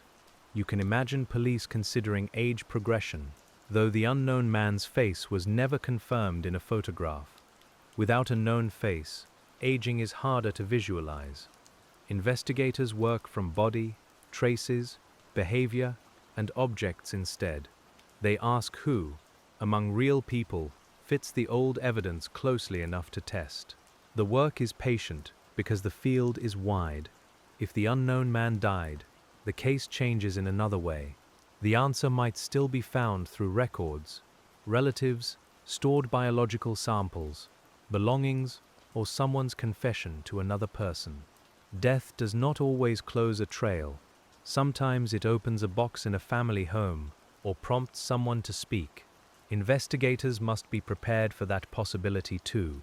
You can picture an old apartment being cleared, years later, and someone finding a newspaper clipping, a shirt, a note, or nothing at all. Most such imagined scenes never happen, but cold case investigators know that time can loosen what fear kept closed. People age. Loyalties change. Burdens become harder to carry. A call may come long after anyone expected it. The Miyazawa case has likely required investigators to think about silence in many forms. Silence from someone who knows. Silence from someone who suspects. Silence because there is no one to speak. Silence because the right memory has never been connected to the right question. Each kind of silence feels different, but the file cannot always tell them apart. That is why public appeals often speak not only to the unknown person, but to those around him. A relative, a friend, a former partner, a co-worker, someone who washed a bloodied garment, noticed a missing jacket, heard a strange explanation, or felt a quiet unease they never resolved. The case asks those people to reconsider old memory with care. You, as the detective tonight, understand that such a request is not simple. To report someone you knew, or even to raise a question about them, can be emotionally difficult. It may disturb family history, it may feel disloyal, it may seem uncertain, but in a case like the Miyazawa case, even uncertainty can be brought gently to investigators, who can compare it with facts. The file also asks us to consider the unknown man's life before the night in Setagaya. Where did he learn to move as he did? Why did he have those items? What brought him to that house? Was he connected to the area by school, work, family, recreation, or chance? These questions stretch backward into a life we cannot see. Investigators may have looked at schools, work histories, youth circles, foreign resident records, travel records, criminal records, medical contacts, and countless other sources where lawful and relevant. Each source would have its own limits. Names change. Records are incomplete. People fall between systems. A person can be present in the world and absent from the paperwork that would help identify him. This is one of the humbling facts of investigation. Modern life leaves many traces, but not always the right ones, and not always connected in the right way. The Miyazawa case left investigators with strong physical evidence from one night, yet still asked them to find the living context around it. You can imagine the unknown man's belongings as islands, and the investigation as a careful attempt to build bridges between them. The shirt to a shop, the shop to a buyer, the buyer to a name, the fingerprint to a record, the DNA to a family line, the injury to a witness, the house to a motive. Some bridges reached partway, none have publicly crossed the water, and so the investigators kept the islands mapped, waiting for one new piece of land to appear. That waiting takes a toll on how a case is felt inside a department. The Miyazawa case is famous, but fame does not make daily work easier. If anything, it can add pressure. Many people know the name. Many people wonder why evidence has not produced an arrest. Investigators must carry public expectation while staying faithful to what can be proven. You can imagine a younger officer assigned to review part of the case, aware of its history before opening the first binder. The name arrives with weight. There may be newspaper images already in memory. There may be stories told by senior colleagues. Then the officer begins the real work, and the famous case becomes paper, objects, dates, and human names again. That transition matters. A case cannot be solved as a symbol. It can only be worked as a file. The Miyazawa case may live in public consciousness, but inside the investigation, each claim must still be checked, each sample preserved, each lead documented. Fame does not lift that burden. It only makes mistakes more costly. Pressure can make people reach. Patient investigators resist reaching. They know that an arrest without proof is not justice. A theory without evidence is not resolution. A public desire for closure is understandable, but closure cannot be manufactured. The Miyazawa case has remained open because the necessary proof has not publicly arrived. You can feel the steadiness required to say that, year after year. No one wants an unsolved answer. No one wants to tell a family that there is no arrest. But the honesty of that position is part of the care. The file remains open because the work continues within the limits of truth. There may be times when a promising lead raises hope inside the department. A possible match, a person of interest, a new tip, a forensic angle. Then the work begins, and perhaps the lead fades. You can imagine the mood after such a result.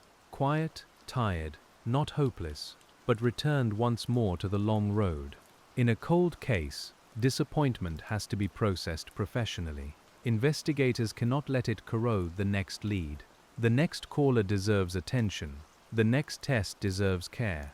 The next review deserves fresh eyes. The Miyazawa case has required that resilience from many people who may never be named. The family's endurance is different. They do not work the case as a job. They live beside its absence. Investigators must remember that distinction.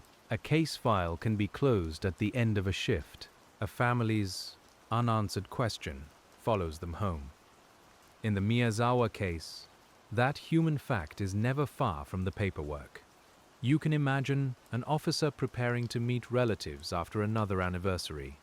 They bring updates, perhaps not many. They choose words carefully. They do not overpromise. They explain what can be explained. They listen to frustration, grief, hope, and memory. The room may be warm, but the conversation carries winter inside it. This is the human element that keeps the investigation from becoming abstract. Every technique, every appeal, every retest returns to the same need: to answer, if possible, who entered the Miyazawa home and why. Without that human center, the evidence would be only a collection. With it, the evidence becomes a duty, and duties, when they last long enough, become part of the landscape of a place. Setagaya carries the Miyazawa case in a way that is both visible and quiet. You can walk near Soshigaya Park and sense how ordinary the neighborhood remains. People still move through their days. Children grow. Dogs are walked. Bicycles pass. The park changes with weather. Life continues not because anyone forgets, but because places must hold both memory and living. For investigators, returning to such a place can feel complicated. The scene is not a scene forever to those who live nearby. It is a home area, a park edge, a route to somewhere else. Police must respect that ordinary life while also preserving the memory of what happened. The Miyazawa case asks the neighborhood to carry a heavy story without becoming only that story. You can imagine standing there on a cold afternoon, listening to the dull sound of traffic and the softer sound of footsteps on a path. Nothing in the air announces the case to a stranger. That is often true of old mysteries. The world does not remain marked in obvious ways. The marking is held in people, records, and certain addresses spoken carefully. The house itself became a symbol because the case remained unresolved. Discussions about preserving or removing it carried emotional weight. For some, a physical place can keep memory present. For others, it can keep pain too close. Investigators see the practical side as well: scene access, reconstruction, public impact. and the preservation already achieved through evidence and documentation. A house cannot be kept unchanged forever without cost. Weather works on it, time works on it, the neighborhood changes around it. Yet the thought of losing the physical place can feel like losing a witness, even after photographs, diagrams, and models have recorded so much. You can understand both feelings without choosing one too quickly. In the Miyazawa case, the house's continued association with the investigation shows how places can become part of public conscience. It is not only where evidence was found, it is where the question began. For detectives, the physical memory of rooms can matter even after the official scene work is complete, because space shapes understanding in ways paper sometimes cannot. You may have felt this yourself in ordinary life. A room remembered from childhood cannot be fully captured by a photograph. The distance from a door to a window feels different when you stand there. The height of a sill, the narrowness of a stair, the way sound travels, the coldness near a wall, all these things live in the body as much as in the eyes. Investigators know that. They return to places when they can. They walk routes. They test sightlines. They stand where a witness stood. They ask whether a sound could carry, whether a movement could be seen, whether a person could climb, pass, wait, or leave. In the Miyazawa case, the house and park relationship remained central to that embodied understanding. The park itself also carries ordinary memories unrelated to the case. This matters because investigation must not flatten a place into one meaning. Soshigaya Park is a public space with many lives passing through it. The Miyazawa case sits beside those lives, a quiet and unresolved presence, not the only story the ground has ever held. You can imagine an investigator watching the park years later and seeing both layers. The present layer, children, runners, trees, benches, weather. The case layer, entry point, possible approach, possible departure, witness routes, night air. Holding both layers is part of the work. A place is never only evidence, and yet sometimes it must be read as evidence. That double vision may be one of the lasting effects of working such a case. Investigators learn to see ordinary spaces as archives. A fence is not only a fence. A path is not only a path. A window is not only a window. Each may hold a question, and each question must be handled without losing sight of the life around it. And because the place remained ordinary and unresolved, the Miyazawa case continued to ask for help from anyone whose memory might connect the old night to the living world. The possibility of one remembered detail is small, but it is not nothing. In the Miyazawa case, a person might remember a young man returning with an injury near the end of December 2000. Someone might remember clothing that disappeared. Someone might remember a bag, a shirt, a cap, or a strange explanation. Someone might remember a silence that felt different after the news broke. You can feel how delicate those memories would be now. More than 2 decades have passed. People have moved, aged, forgotten, and reinterpreted their own lives. Yet some memories remain strangely clear. A winter evening, a bandage, a smell of cologne, a person acting unlike himself. A conversation overheard in a hallway. The mind sometimes keeps what it does not know how to use. Investigators have to leave a door open for that kind of memory, not wide open to speculation, but open enough for careful listening. The caller does not need certainty. The investigator will bring the certainty tests, records, dates, fingerprints, DNA, travel, contradictions, corroboration. The public brings the first thread. The file determines whether it holds. This relationship between public memory and official evidence is one of the quiet foundations of cold case work. Neither is enough alone. Memory without evidence can wander. Evidence without a match can wait forever. Together, if they meet at the right point, they can move a case that has stood still for years. The Miyazawa case has been waiting for such a meeting. A fingerprint and a name. A DNA profile and a relative. a garment and a buyer, a hand injury and a person, a root and a witness, a small fact and the larger structure that proves it matters. You can imagine these possible pairings laid out like empty places on a form. The patience lies in keeping those empty places ready. If the right information arrives, the investigators must be able to receive it, compare it, and act. That readiness is invisible most of the time. It lives in preserved evidence, organized records, trained personnel, and public awareness kept alive by annual reminders. You can picture a cold case desk at the end of a long day. The overhead lights are off except one. A folder lies open, not dramatically, just open. A computer screen has gone dim. Outside, the city moves through evening. The Miyazawa case is not solved in that moment, but neither is it abandoned. It rests in readiness. That word, readiness, may be the gentlest way to understand the investigation. It is not constant motion. It is not passive waiting. It is a prepared patience. The evidence is preserved. The leads are recorded. The public is reminded. The tools are reconsidered. The file remains able to move if the right fact appears. And so, as we keep reading, the Miyazawa case becomes less like a single search and more like a long act of attention, renewed by many hands across many years. Attention is what holds the Miyazawa case together tonight. You give attention to a window, a shirt, a bag, a fingerprint, a trace of sand, a computer record, a public appeal, and a family name. Investigators gave attention before us, and others may give it after. The case has required attention more than speed. Speed has its place in the first hours. Secure the scene, preserve evidence, find witnesses, protect what can vanish. But after the first urgency passes, a different skill becomes necessary. The investigator must slow down without stopping.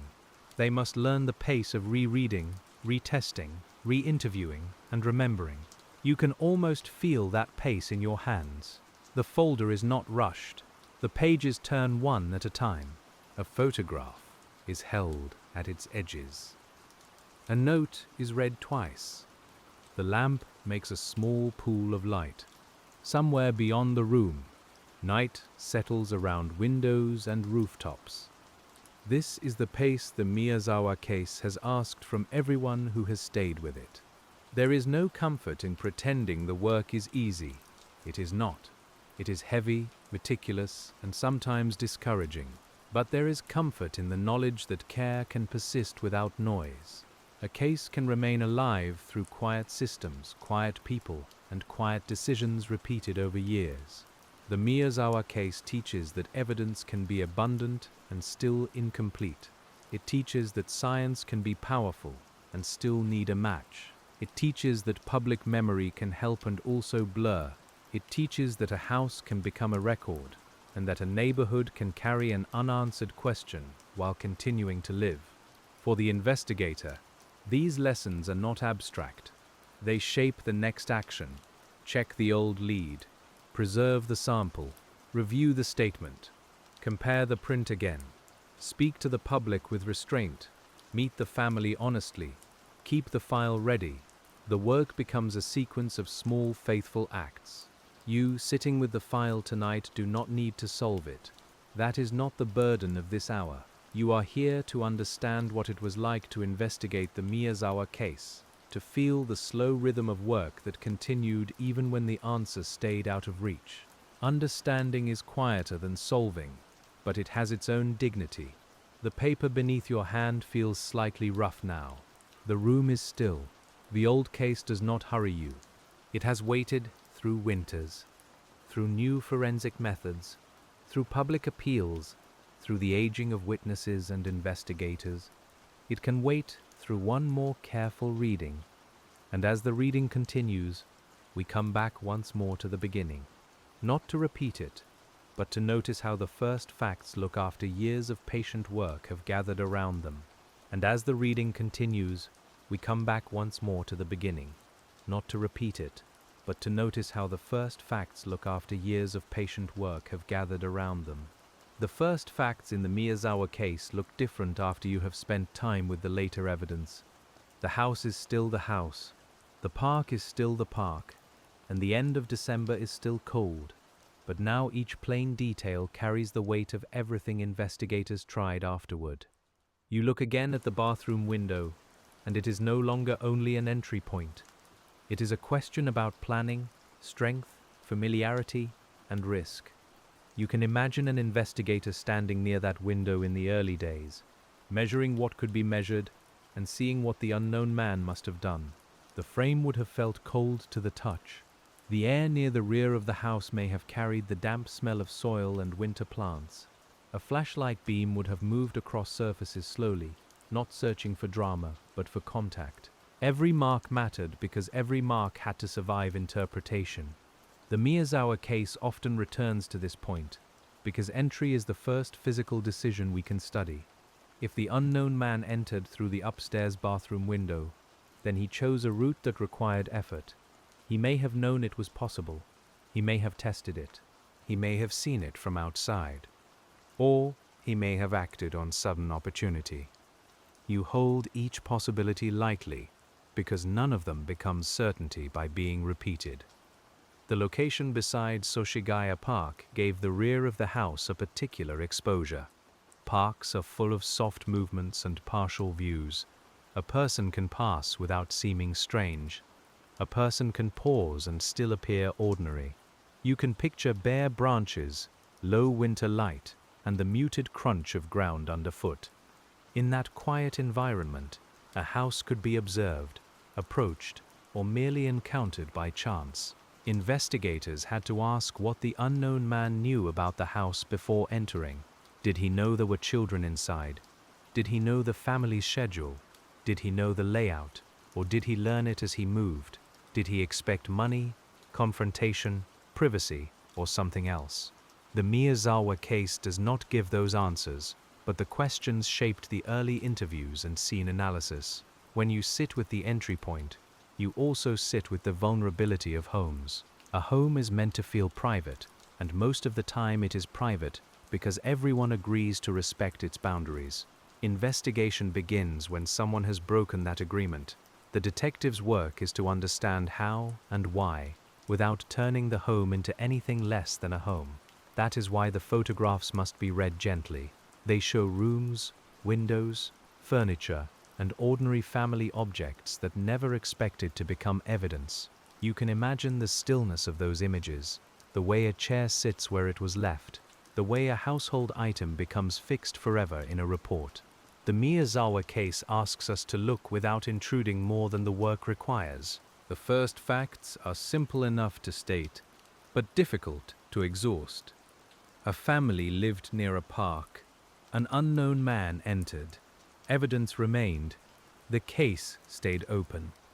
Between those sentences lies all the patient labor of investigators who kept returning to the window, the rooms, the objects, and the unanswered name. But after the entry point, the file naturally turns back toward the interior of the house, where movement had to be reconstructed from touch, use, and placement. Inside the Miyazawa house, investigators had to read movement from what remained behind. You can imagine them progressing carefully through the rooms, not as intruders, but as listeners. A room can speak in the arrangement of objects, the opening of drawers, the use of appliances, the position of papers, and the traces left on surfaces. It speaks softly, and it speaks only to those willing to slow down. The Miyazawa case required investigators to distinguish between the family's ordinary life and the unknown man's later actions. That is a delicate task. A cup may belong to a routine. A paper may have been moved earlier. A drawer may have been opened for innocent reasons. The investigator must know the household through relatives, habits, and context before deciding what appears out of place. You can feel how much patience that requires. A detective may ask a relative whether an item was normally kept there, whether a cabinet was usually closed, whether food was missing, whether money was stored in a certain spot. These questions are plain, almost domestic, and yet each one touches grief. The answers help restore the boundary between everyday life and the events under investigation. In a house, smell can linger in subtle ways. Food, tatami, paper, detergent, winter air, and the faint dryness of heating all make up the background of a family's space. Investigators enter that background with gloves, cameras, and notebooks, aware that their presence changes the scene even as they try to preserve it. The Miyazawa case began with that careful tension. The unknown man appears in the house through interruptions, items used that he should not have used, belongings left that did not belong, traces on surfaces, food consumed, a computer touched, money handled. The detective's work is to place these interruptions in an order, if possible, and to understand what they suggest without turning suggestion into proof. The kitchen details are among the most quietly unsettling, though we can approach them calmly. Food and drink belong to the rhythm of home. They belong to family routines, late-night thirst, children asking for something, adults cleaning up after a day. When an intruder consumes them, investigators must read the act as evidence, not as spectacle. What was consumed? When? How? What might that say about time in the house? You can imagine a refrigerator door photographed, a container noted, a surface checked for prints. The light from the appliance would have seemed too ordinary. The cold air would have slipped out briefly. A detective might have written a line that later became part of the timeline, a small domestic fact transformed into investigative structure. The computer, too, belonged to everyday life before it belonged to the file. Its presence in the Miyazawa case created questions about time, intention, and accidental activity. Investigators had to examine logs and behavior as best they could. A machine records certain things faithfully, but it does not record meaning. You must bring meaning only as far as the evidence allows. This is where the interior reconstruction becomes almost like listening to a quiet piece of music with missing bars. You hear one note from the kitchen, another from the computer, another from a drawer, another from an object left behind. The melody is incomplete. Patient investigators do not hum the missing parts too loudly. They wait, and they mark the silence. You can understand why the case held so many minds for so long. The house contained an unusual amount of physical information, but the interior story remained uncertain. The unknown man seemed both careless and careful, both present and elusive. He left traces, yet he left no name. He remained long enough to be studied, yet not long enough to be caught. And when the rooms had been read as carefully as possible, investigators had to follow the unknown man outward again, through what his own belongings seemed to reveal about his life before Setagaya. The belongings left in the Miyazawa case formed a shadow biography, one built from fabric, manufacture, wear, and residue. You can imagine spreading the photographs across a wide table, each object isolated in its own frame. A jacket, a shirt, a cap, a scarf, a bag. The items are not dramatic in themselves. They look like things a person might own without thinking much about them. That ordinary quality is exactly why they mattered. A garment can carry the history of a body. The way it stretches, the places it wears down, the size chosen, the style preferred, the fibers collected. Investigators study these things not to create poetry, but to narrow identity. Still, when you sit with the file long enough, there is something almost intimate about the clothing. It was close to the unknown man when his name was still hidden from everyone else. The shirt's limited sales offered one of the clearer retail paths, though not a complete one.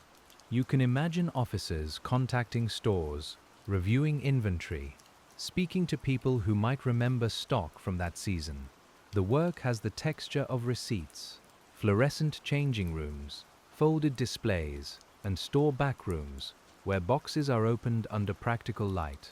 Nothing about it is glamorous. All of it is necessary. If only a small number of a certain item were sold, each sale becomes a possible door. But a door can lead to another door, or to no room at all. A buyer may have paid cash. A receipt may not have survived. A clerk may not remember. A shirt may have been sold second-hand, lent, stolen, or discarded. The Miyazawa case kept turning these possible doors, one by one. The cap and scarf brought another kind of texture. Knit fabric holds warmth and scent. It gathers skin cells, hair, fibers from other clothing, dust from shelves, and the faint history of where it has rested. You can imagine technicians examining such items with careful hands, the fabric slightly resistant under gloves, the weave visible under magnification. A soft object can hold hard facts. The hip bag remained especially important because it carried small traces of place. Sand, particles, and other material raised questions about where it had been. Investigators considered whether some traces pointed to areas outside the immediate neighborhood, perhaps coastal or specific environmental settings. You sit with that thought gently, because a grain of sand can travel in many ways, and investigators know that. Still, even uncertain traces expand the search. They encourage comparison. They make detectives ask whether the unknown man visited certain places, lived near certain environments, worked in certain jobs, or carried the bag through particular routes. A small particle becomes a reason to open another map. The Miyazawa case is full of these small expansions. You can picture a map on the wall, with places marked not as conclusions, but as questions. Setagaya, Kanagawa, retail locations, possible travel routes, environmental comparisons, areas linked through materials or purchases. Each mark has its own degree of confidence, and the detective must remember which marks are firm and which are only missed. This is one of the hardest parts of long investigations. The mind wants all marks on a map to have equal weight, but they do not. Some are confirmed, some are possible, some are weak but not dismissible, some are old and need checking. Patient detective work means keeping the map honest, even when honesty makes it less satisfying to look at. The Miyazawa case teaches that an object may be both specific and ambiguous. A shirt can be limited but still untraced. A knife can be linked to sales but not a buyer. A scent can suggest a product but not a person. A trace of sand can suggest a place but not a route.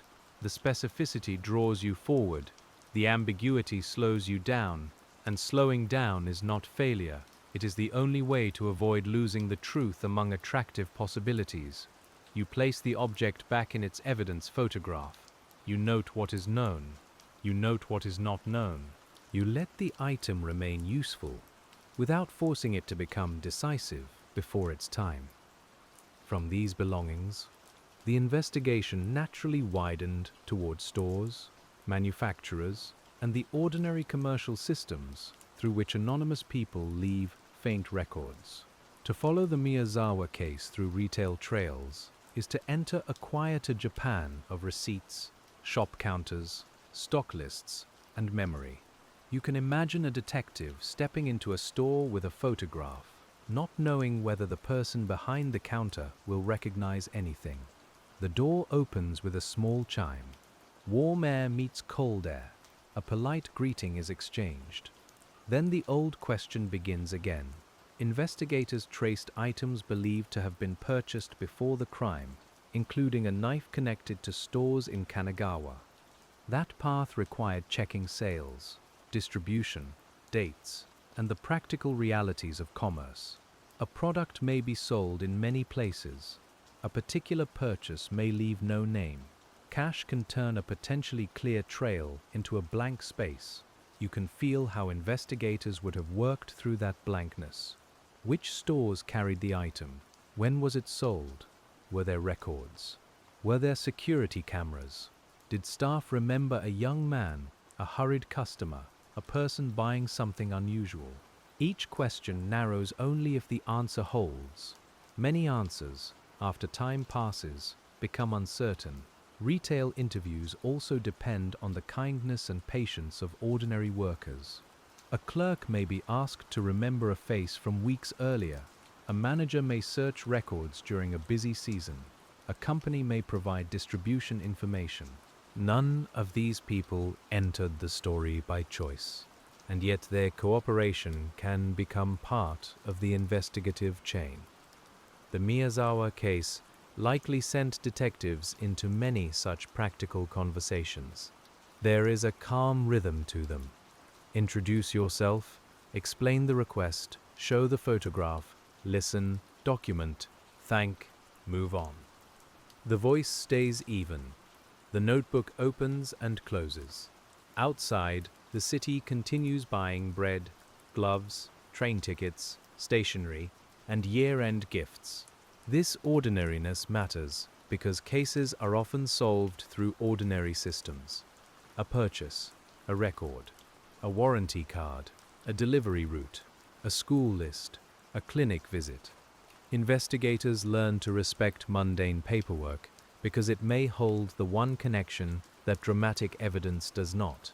In the Miyazawa case, those mundane systems were searched carefully, but the passage of time works against retail trails. Stores close, staff change jobs, surveillance is overwritten, product lines disappear. A once common packaging style becomes forgotten. You can imagine a detective returning years later to an address where a shop once stood, finding a different sign, a renovated front, or nothing that remembers the old sale except a record in the case file. That is why early tracing was so important. The first investigators had the best chance to reach fresh commercial memory. Later investigators inherited their notes. If the early notes were careful, the later work could continue. If a route had been exhausted, the file could say so. If a question remained open, it could be reopened with purpose. You see again how the Miyazawa case depended on continuity. One officer's conversation with a shop clerk might matter years later to another officer reading the report. One receipt check might prevent duplicate effort decades after the store is gone. A cold case is a relay, and the baton is often a paragraph written in plain language. The objects also raised questions about where the unknown man lived or shopped. Did he buy near home? Did he travel to buy? Did someone else buy for him? Did he acquire items second-hand? Each possibility changes the search area. Investigators must keep them all alive until evidence chooses among them. You can sit with the humility of that. We often think ownership is straightforward. A person has an item, so they bought it. But real life is looser. Clothes pass between siblings, bags are borrowed, knives are purchased for one purpose and used for another. A scarf can be found, gifted, or taken. The file must not assume too much from possession alone. In the Miyazawa case, the retail trails gave direction but not arrival. They made the unknown man less abstract, placing him within systems of manufacture and sale, yet they did not bring his name. This is another form of near closeness. The investigators could touch the paths he may have used, but not the person himself. And when commercial records could not complete the route, the investigation turned again toward people who might have seen, known, treated, or traveled beside him. Witness work in the Miyazawa case required a patient ear. You can imagine sitting across from someone who says they may have seen a man, may have noticed an injury, may have heard a sound, may have remembered something after watching a report. The words are uncertain from the start. A good investigator does not punish uncertainty. They gently shape it into usable form. Where were you standing? What time was it? What was the light like? How far away was the person? What made you notice him? Did you see his face? Did you see his hands? Did you tell anyone at the time? These questions are not aggressive. They are tools for helping memory find its edges. Memory has a texture. Some parts are smooth, from retelling. Some parts are rough and original. Some parts feel clear, because they were later reinforced by news coverage. Investigators must learn to feel those differences. In the Miyazawa case, with so much public attention, that skill became especially important. A witness might sincerely remember a man near the area, but did the memory come from the night itself, or from later images of the case? A witness might recall a bandage, but was it the right date, the right place, the right person. The detective listens with respect, then tests the memory against fixed points. This is how compassion and rigor can work together. You can imagine a witness interview room as quiet and plain. A table, 2 chairs, a recorder or notebook, maybe tea offered. The light is soft but official. The witness speaks slowly, sometimes closing their eyes to picture the street. The investigator waits through pauses, because rushing can break the thread. In a long case, re-interviewing can matter too. A person may remember something later, or may clarify what they meant years before, but re-interviewing also risks reshaping memory. The investigator must be careful not to feed details. The best questions are open enough to let memory arrive in its own form, then specific enough to check it. The Miyazawa case involved neighborhood canvassing, possible sightings, and many tips across time. Each human statement had to be placed beside physical evidence. If someone described clothing, does it match what was known? If someone described injury, does it fit the timing? If someone named a person, can their fingerprints or DNA be compared? A statement becomes stronger when it meets something outside itself. You can feel the quiet relief when a statement does meet evidence, even partially. Not solution, but direction. A witness saw someone near a route. A record places a person nearby. A physical trait fits. Then the work deepens. Interviews expand. Records are requested. Timelines are checked. The lead is treated with care, not celebration. Many leads fail under that care. That is not a flaw in the process. It is the process. A person who seems similar turns out to be elsewhere. A memory shifts dates. A record contradicts a claim. DNA excludes. Fingerprints exclude. Each exclusion may disappoint, but it also clears the field. In the Miyazawa case, clearing the field has been part of the long labor. Witnesses also include those who did not know they were witnesses, people who passed near the park, people who rode trains, people who worked late, people who treated minor injuries, people who sold clothing, people who noticed nothing unusual, and whose nothing still helped establish the ordinary shape of the night. You can appreciate that kind of negative information. If many neighbors heard no disturbance at a certain time, that matters. If no one saw a vehicle, that matters, though it does not prove no vehicle existed.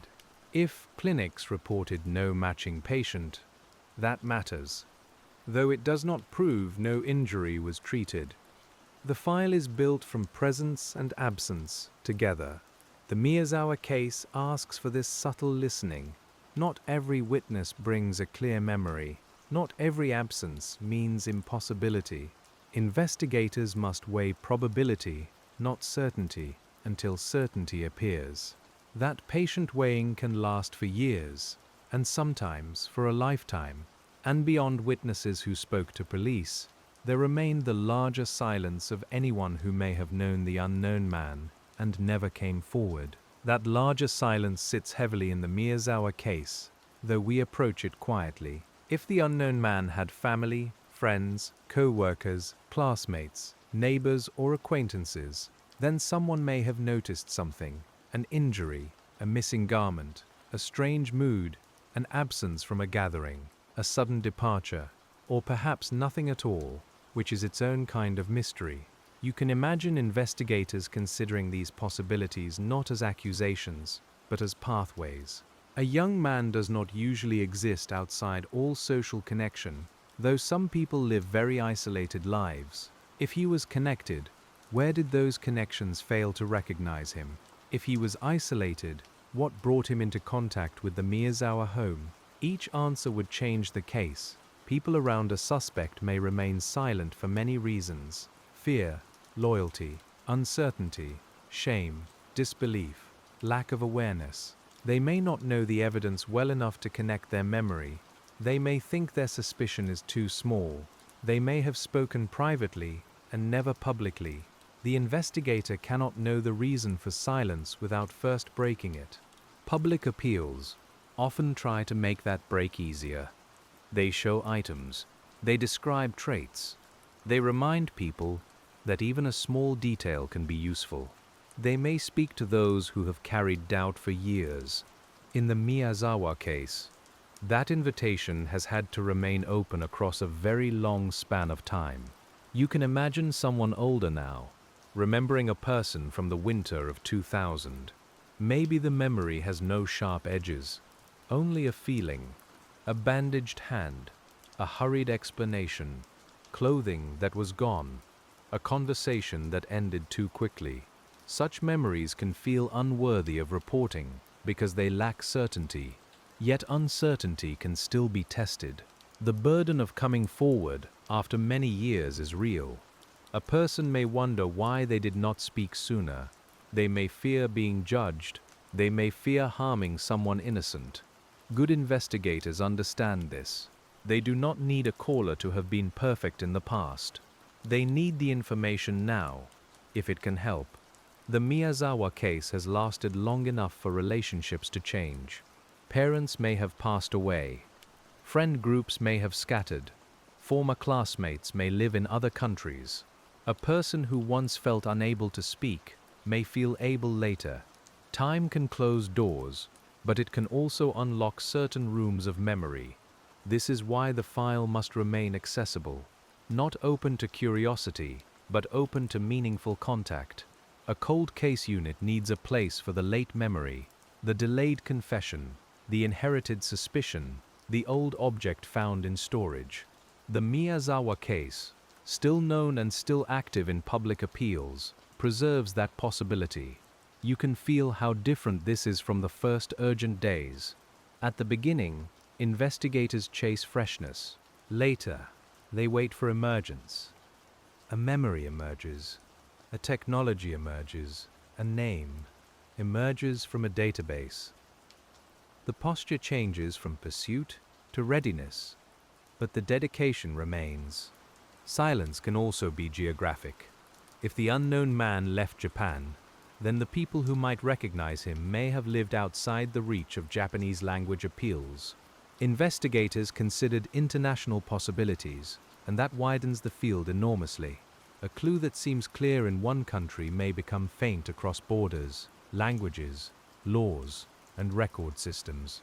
You can imagine translated requests, international inquiries, careful communication between agencies, and the slow movement of official channels. The sound is not sirens. It is email, fax, formal letters, stamped documents, and polite waiting. The Miyazawa case, though rooted in one Setagaya house, may have needed to extend its questions beyond Japan. Cross-border work adds another layer of patience. Different legal systems, different databases, different standards for sharing information, different names and naming conventions, time zones, translation, delays. A detective must let the process move correctly, because a shortcut can damage the very evidence it seeks to use. And if the answer is not abroad, if it is close by, then the international work remains part of the necessary narrowing. That is the humility again. You search widely not because the answer must be far away, but because the evidence allows the question. When a path does not lead home, it still helps define the map. The Miyazawa case is full of such paths, some near, some far, some factual, some possible.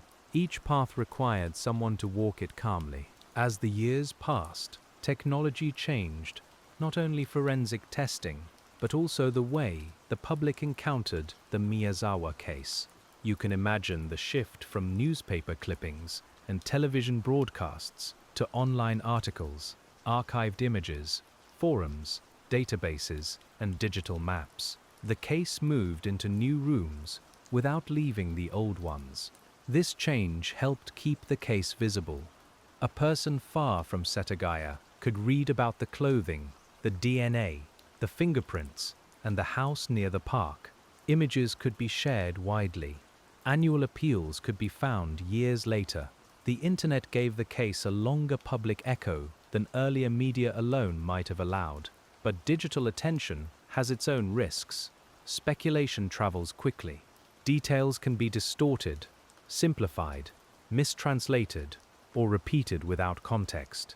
A theory may sound convincing because it is told confidently, not because it fits the evidence. Investigators cannot work from online certainty. They must return to the file, the samples, the records, and the law. You, sitting with the case tonight, can feel the difference between curiosity and care. Curiosity wants to know. Care wants to know without harming the truth. The Miyazawa case deserves care. It deserves language that does not turn uncertainty into performance, and investigation that does not confuse visibility with proof. Online discussion may still generate useful tips, especially if someone recognizes an item or remembers a person. But those tips must pass through the same quiet process as any other. Who is reporting? What exactly do they know? How did they learn it? Can it be corroborated? Does it match unreleased evidence, or only public information? The old rules still hold. Digital archives also help researchers and investigators revisit old public statements. Dates can be checked. Images compared. Reports traced. Yet official records remain central. Public material may tell us what was said, but the investigative file tells police what was known, tested, and excluded. The Miyazawa case cannot be solved by public narrative alone. There is a gentle lesson here about patience in an age of speed. A case may trend for a day, but evidence moves at another pace. Laboratories take time. Records take time. Interviews take time. Legal requests take time. The truth, if it comes, will not arrive faster because people demand it loudly. It arrives when facts connect. The Miyazawa case has endured both old media and new media, both paper leaflets and online pages. Through all of it, the central unknown has remained. That continuity can feel sobering, but it also shows the strength of the official effort to keep the real details available and the evidence preserved. You can imagine the contrast between a glowing phone screen and an old evidence box. One is quick, bright and restless. The other is quiet, labeled and waiting. Both now belong to the world around the case, but only one holds the physical traces of the unknown man. Investigators know which one must guide them, and so the case keeps pulling us back from the public echo to the preserved center, where the evidence remains patient under seal. The preserved center of the Miyazawa case is where the passage of time becomes almost visible. Evidence sealed years ago may still be capable of speaking, if handled with care. You can imagine a sample stored under proper conditions, its label connecting it to a room, a surface, a date, and an investigator's original action. The label is a promise made to the future. Chain of custody is one of those phrases that sounds technical until you understand its tenderness. It means the evidence was watched over. It means each transfer was recorded. It means the object did not drift through the years unprotected. In a case like the Miyazawa case, chain of custody allows later science to trust earlier hands. You can picture those earlier hands, gloved fingers placing an item into a bag, a pen writing the date in careful strokes, a camera documenting position before movement, a seal pressed closed. The officer may not have known what technology would exist decades later, but they knew preservation mattered. That knowledge is a form of foresight. When later investigators reopen such evidence, they are in conversation with the first responders. They depend on the original notes, photographs, and labels. If a question arises, they look back to what was written at the beginning. The file becomes a collaboration between people who may never have met, linked by a shared duty to the same facts. The Miyazawa case also reminds us that evidence can be finite. A stain may be small. A fiber may be lost if mishandled. A sample may degrade. Each test must be chosen carefully. The investigator does not simply test everything, because testing exists. They ask what question the test will answer, and whether the answer is worth the material consumed. That restraint is part of patience. It may be tempting to use every new method immediately, But the best moment for a method depends on validation, legal acceptance, sample condition, and investigative need. A cold case does not reward impatience if impatience damages what cannot be replaced. The Miyazawa file, rich as it is, still must be treated as precious. You can imagine a forensic specialist explaining these limits to detectives. The conversation is calm, almost clinical, but beneath it lies the weight of years. This sample may allow one more analysis. This one may be better preserved. This one may carry risk. The room is quiet because everyone understands that the evidence is not just material. It is opportunity. Opportunity can sit for a long time before the right method arrives. That is why cold case units often review old evidence with new questions. What was impossible then? What is possible now? What might be possible soon? What should be saved? These questions turn time from an enemy into a resource, though only partly. In the Miyazawa case, the continued preservation of fingerprints and DNA remains one of the reasons the investigation still feels active. The unknown man left physical traces that could, under the right circumstances, identify him. That does not guarantee resolution, but it means the case is not only dependent on fading memory, it has something more durable. Still, durability is not destiny. A fingerprint waits for a matching print. A DNA profile waits for a lawful, meaningful comparison. Evidence is patient because it has no choice. Investigators are patient because they choose to be. That choice, repeated across years, is what keeps the file alive. And as evidence waited, the human world around the case continued to age, giving the investigation both new challenges and new possibilities. Aging changes every cold case, and the Miyazawa case is no exception. Witnesses grow older, detectives retire, family members carry grief through different stages of life. People who were young adults at the time become middle-aged. Children who heard the case name in passing become old enough to understand it. The file stays dated, but everyone around it moves. You can imagine an investigator looking at an old witness list and wondering who can still be reached. Phone numbers may no longer work. Addresses may be outdated. Names may have changed through marriage or relocation. Some people may have passed away. Others may be easier to find because digital records improved. Time closes and opens doors at once. Recontacting witnesses after many years requires sensitivity. A person may be surprised to hear from police about something so old. They may feel anxious that they cannot remember more. They may feel guilty for forgetting. The investigator has to reassure them that honest limits are acceptable. Memory is not commanded, it is invited. The Miyazawa case also aged in the minds of those who lived nearby. For some, it may remain vivid. For others, it may have become part of neighborhood history, mentioned quietly around anniversaries. New residents may know little. Older residents may carry personal recollections of police activity, media presence, or the house itself. Each layer of local memory has its own value and its own limits. You can feel how a neighborhood changes its relationship to an old case. At first, there may be fear and shock. Later, sadness and caution. Later still, a quieter remembrance. Children grow up hearing the name, then become adults who pass the story on in a different tone. The Miyazawa case remains, but its meaning shifts as the community changes. For investigators, those shifts matter because they affect willingness to speak. Someone who was afraid in the early years may feel safer later. Someone who dismissed a memory may reconsider it after seeing another appeal. Someone who inherited belongings from a relative may find something they do not understand.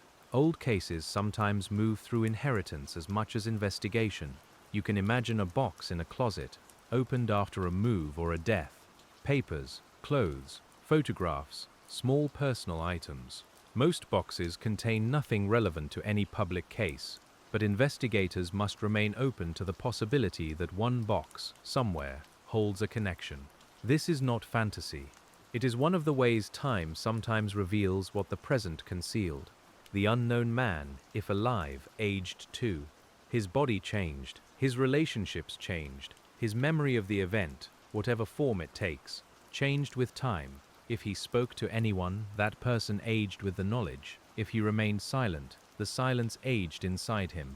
Investigators cannot access that inner life, but they can understand that time may alter the conditions around disclosure. Aging also affects forensic databases. More records may exist now than existed then. More people have had fingerprints taken for various lawful reasons. More DNA comparisons may become possible under appropriate frameworks. Relatives may enter systems. International data sharing practices may change. The field around the unknown man may narrow without him doing anything at all. The Miyazawa case, therefore, does not remain static, simply because no arrest has been made. The world around the evidence changes constantly. Each change may or may not matter. Patient investigators keep watching for the changes that do. You can imagine the file as a quiet shoreline, with time bringing in small pieces from elsewhere. Most are driftwood, some are shells. One might be the thing needed. The investigator does not run along the shore shouting. They walk, bend, examine, and place each item where it belongs. And because time changes tools as well as people, the next return is to the evolving craft of cold case review itself. Cold case review is a craft of its own, and the Miyazawa case shows why. It is not simply reopening a box and hoping. It requires method. You begin by understanding what was done, not by assuming what was missed. You build a timeline of the investigation itself. You list evidence, tests, interviews, leads, exclusions, public releases, and unresolved questions. Only then do you decide where a fresh review may help. You can imagine a review team sitting with the Miyazawa file, creating a modern map of an older investigation. The table fills slowly. Evidence categories, witness categories, forensic categories, retail trails, geographic routes, possible suspect pools, international angles. Each category gets its own notes, and each note must connect back to a source. This kind of review has a different rhythm from first response work. It is slower, more archival, almost scholarly in its patience. The smell is not only scene tape and cold air now, but dust, toner, old paper, and the faint warmth of laptops. The investigators are not racing against rain on a footprint. They are racing against time in another way, by trying to use what time has made available before more human memory is lost. A good review also asks what assumptions entered the case early. Were certain possibilities weighted too heavily? Were others dismissed because of the tools available then? Did publicity create a fixed public image that needs rechecking? Did forensic interpretation change? The Miyazawa case has enough complexity to make these questions useful, and enough evidence to make them demanding. You, reading as the quiet detective, can feel the discipline needed to question earlier assumptions respectfully. The first investigators worked under pressure and with the tools they had. Later investigators are not wiser simply because they arrived later. They are differently equipped. The best review honors the original work while asking what new light may reveal. That balance keeps the review humane. It prevents blame from replacing analysis. It allows a department to learn without erasing the labor already given. In the Miyazawa case, where so many officers contributed over many years, that respect matters. The file is a shared effort across time. Cold case review often begins with a fresh inventory. What evidence remains? Where is it stored? What condition is it in? What tests were performed? What material is available for newer tests? Are there items that were not previously examined because technology was limited, or because their relevance was not yet clear? The inventory itself can take time. You can picture evidence photographs spread beside storage logs. The reviewer checks one against the other: an item number, a description, a seal, a location, a test history. Each confirmation is small, but the accumulation restores control over a vast file. Before a case can move, it must be known. Then comes prioritization, which lead, if developed, could actually identify the unknown man. Which test could produce a database searchable result? Which witness might still provide original memory? Which public appeal should be renewed? Which theory has no evidentiary support and should not consume more time? These decisions are where experience matters. The Miyazawa case offers many tempting directions, so prioritization becomes essential. An investigator could spend years chasing weak possibilities if the file is not disciplined. The work must remain guided by evidence that can lead to proof. Patience is not wandering. It is focused waiting and focused action. A cold case review also protects against myth. Over time, public stories can harden around certain details, sometimes accurately and sometimes not. Reviewers return to primary records. They ask what the file truly says. They distinguish between confirmed facts, reported interpretations, and popular retellings. In the Miyazawa case, this distinction is especially important because the case is widely known. You can feel the relief of returning to primary records. The noise falls away. The page tells you what was documented. The photograph shows what was visible. The lab report states what was found. There is still uncertainty, but it is cleaner uncertainty, not clouded by repetition. That is the investigator's proper place to begin again. And from that cleaner uncertainty, the case can be carried forward, one careful decision at a time. Carrying the Miyazawa case forward means accepting that some questions may remain unanswered for long periods, even while the work continues.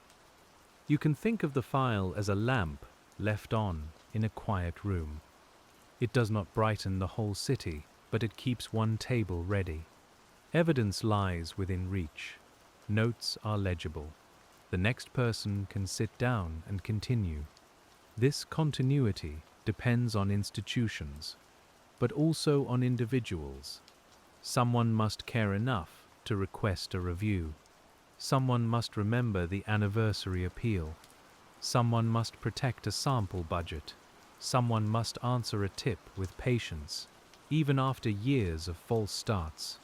The case survives because duty becomes habit, and habit becomes memory. The Miyazawa case has inspired that kind of institutional memory. Its name remains recognized, its details remain circulated, its evidence remains discussed. That does not solve it, but it prevents the deeper loss of being forgotten. For a cold case, continued attention is not the same as justice, yet it is part of the path by which justice may still become possible. You can imagine a new detective assigned to a small part of the file, perhaps reviewing one category of tips. At first, the case may feel too large. Then the task becomes specific. Read these leads, compare these dates, check these exclusions, prepare these questions. Large cases become workable only when broken into patient, human-sized acts. That is how the Miyazawa case has had to be carried. No one mind can hold every detail perfectly at once. The work must be organized, shared, reviewed, and handed forward. The file becomes a community of attention, even within the police. Each person holds a part, and the structure holds the whole.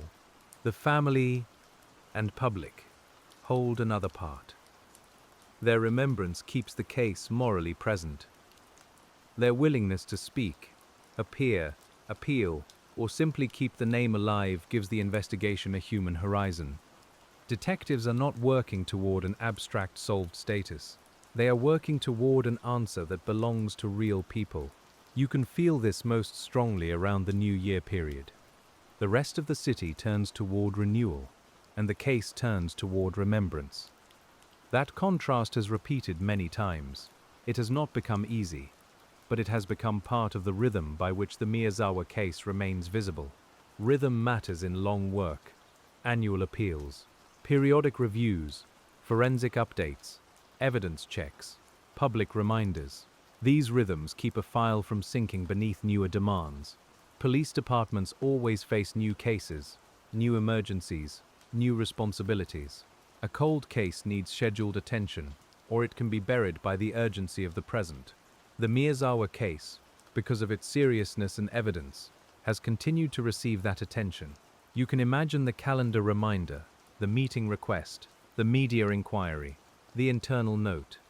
Small administrative signals, each one saying, return to this, look again, ask again, keep the file awake. There is something quietly moving about that phrase, keeping the file awake, not agitated, not sensationalized, awake, ready to recognize the right name if it appears, ready to compare the right print, ready to test the right sample, ready to receive the right memory, however late it comes. And as we sit with that readiness, the investigation becomes not only a search for one person, but a study in how society chooses to remember unresolved harm. Remembering unresolved harm requires restraint, and the Miyazawa case has needed that restraint from everyone who speaks of it. You can remember the family without describing their final moments in graphic terms. You can honor the investigation without turning it into a puzzle box. You can discuss evidence without pretending curiosity is the same as care. The tone matters because the people mattered. Investigators know this in a practical way. Language shapes cooperation. If the public feels a case is being handled with dignity, they may be more willing to help. If families feel respected, they may continue to trust the process. If officers speak carefully, they protect both evidence and memory. The Miyazawa case sits in that zone where every word should be chosen gently. You, tonight, are not outside that responsibility. As you turn the pages in imagination, you are also practicing a kind of respectful attention. You notice the evidence. You do not sensationalize it. You notice the unanswered questions. You do not force them into performance. This is a quieter way of listening to an old case, and it suits the patience the investigation has required. The sensory world of the file helps keep that respect grounded. Paper under the hand, cold air near the house, the rough fabric of a bag, the slick surface of a photograph, the soft hum of an office light. These details remind us that the case is made of real materials, handled by real people, not just ideas moving through public discussion. The Miyazawa case also reminds us that investigation is labor, not merely insight. There may be moments of insight, but they arise from labor, hours of reading, miles of canvassing, careful lab work, repeated appeals, administrative tracking, meetings, follow-ups, exclusions. The patient accumulation of ordinary effort is what gives insight somewhere to land. You can imagine the fatigue of that labor without making it dramatic. A detective rubbing tired eyes over a report, a technician standing too long at a bench, an officer returning from another interview with little to add, a family member hearing again that there is no arrest yet. The work continues, not because it is easy, but because stopping would leave the question entirely alone. There is companionship in the work, even when the case remains unsolved. Investigators, relatives, neighbors, journalists with care, and members of the public who remember responsibly all become part of the long circle around the file. Not all in the same role, not all with the same access, but all acknowledging that an unanswered case should not be allowed to vanish. That acknowledgement is especially important in a case with so much evidence and no named suspect. The frustration can become a kind of public refrain. How could there be fingerprints, DNA, clothing, and still no answer? The honest response is that evidence needs connection. Evidence is not magic. It is a set of doors, and one must open onto a person who can be proven. The Miyazawa case has many doors, some opened onto empty rooms, Some opened onto longer corridors, some may still be locked. Investigators have had to keep track of them all, noting which were tried, which remain possible, and which should not be tried again without new information. That is the architecture of patience. You can rest for a moment with the image of that architecture. Long corridors of files, rooms of evidence, windows into public memory, doors labeled with names that did not match, and one central room where the Miyazawa family's names remain.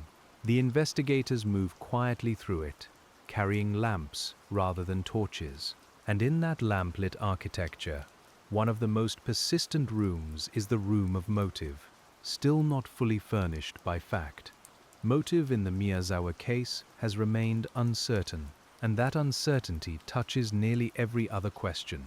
You can imagine a page with possible motives listed not as conclusions, but as categories: robbery, personal grievance, random selection, prior connection, opportunity, something unknown. Each word is too small for the reality, yet investigators need categories to begin. Robbery was considered because money was taken, and because the house showed signs that investigators could interpret within that frame. But money was also left behind, and the unknown man's behavior did not fit a simple hurried theft. That does not exclude robbery entirely. It complicates it. The detective has to live with that complication.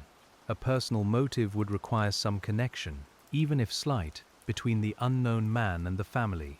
Investigators looked for such connections through social, work, school, and neighborhood circles, but none has been publicly confirmed as identifying the unknown man.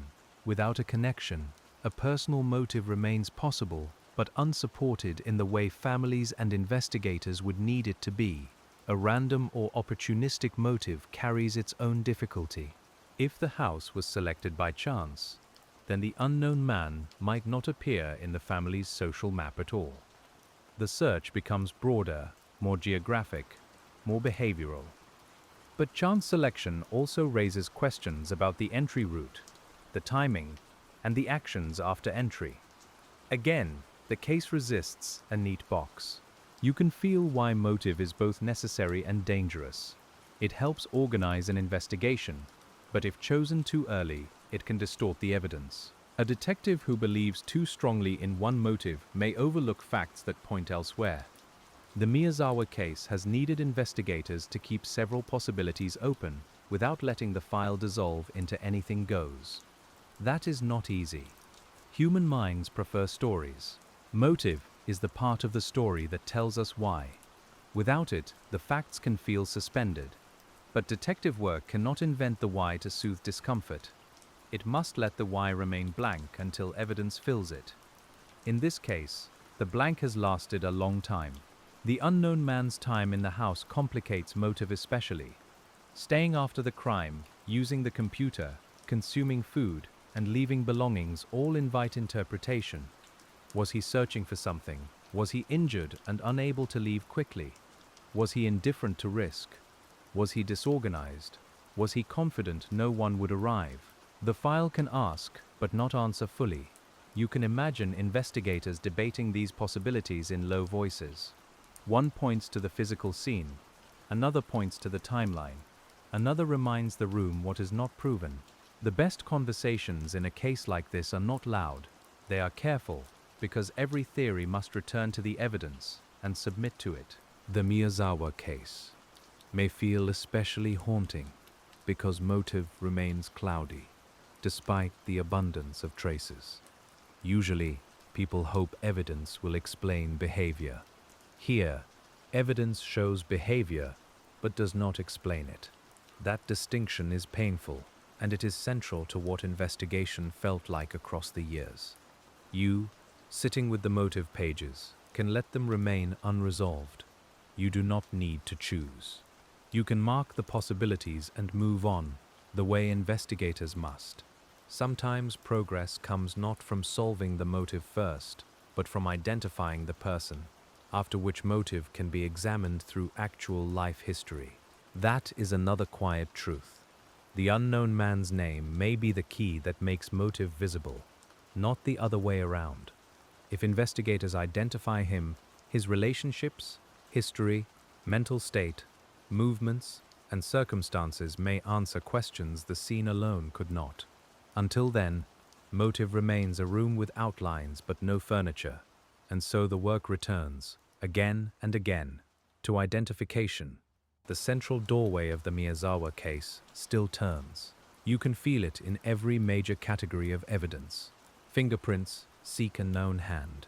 DNA seeks a person or family line. Clothing seeks an owner. Retail records seek a buyer. Witness memories seek a face and name. The house seeks the person who moved through it. In a solved case, these strands eventually knot together. In the Miyazawa case, they remain close but unknotted. That is why the investigation feels both rich and incomplete. You are not looking at a file with nothing to say. You are looking at a file that says many things and still withholds the one identity that would organize them. The unknown man's fingerprints are perhaps the clearest symbol of that near closeness. A fingerprint is so individual that it feels almost unfair for it not to solve the case. Yet individuality only helps when comparison is possible. If the print has no match in available systems, it remains a precise description of an unnamed person. Precision without connection. DNA carries the same paradox. It can speak deeply about biological identity, but without a lawful comparison or matching relative, it may still stop short of a name. You can imagine the profile stored in databases or records, ready to be compared again as methods and policies allow. It waits with extraordinary specificity. It waits for relationship. Relationship is the missing word. Evidence must relate to a record, a witness, a person, a place, a purchase, a history. The Miyazawa case has many evidence points, but the final relationship between those points and a named individual has not been publicly established. That is the quiet center of the frustration. You can sit with that frustration without letting it become sharp. Frustration is natural when work remains unfinished, but in patient investigation, frustration must be converted into method. Check again, preserve again, ask again, compare again. The emotion becomes useful only when it enters disciplined action. The Miyazawa case continues to offer possible future pathways because identification evidence still exists. That matters. Some cold cases lack such material.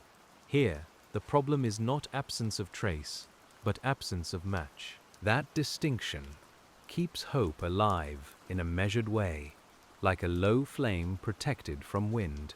You can imagine a future investigator, perhaps not yet assigned tonight, opening the same file after a new database expansion or forensic approval.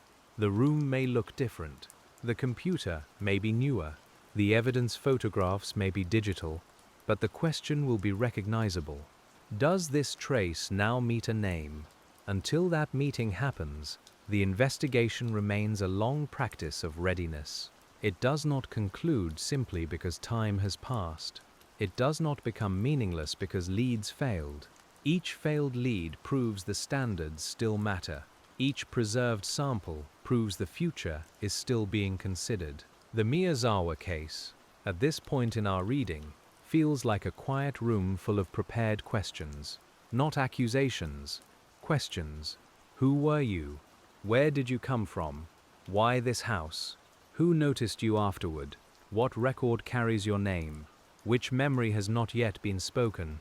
The room waits, and as the room waits, we turn another page toward the investigators themselves and the inner discipline required to stay with a case that keeps answering slowly. And as the room waits, you can feel how the investigators must have learned to live with an answer that never arrived on command. The Miyazawa case still rests in that quiet place. No one has been charged, and the unknown man has not been publicly named. The case remains unsolved and open to this day, held by the evidence, by the family's memory, and by the patient hope that some trace, some record, or some long-kept recollection may still find its way into the light. You do not need to press harder now. The file has given what it can for tonight. The paper soft beneath your hand, the photographs returned to their sleeves, the notes lying in their careful order. Somewhere in the long life of the case, an evidence box remains labeled, a fingerprint remains waiting, and a name remains absent from the line where it belongs. That absence is not an ending exactly. It is the shape the mystery still has. So we leave the Miyazawa case as investigators have had to leave it many times. Not forgotten, not solved, and not forced into a certainty it has not earned.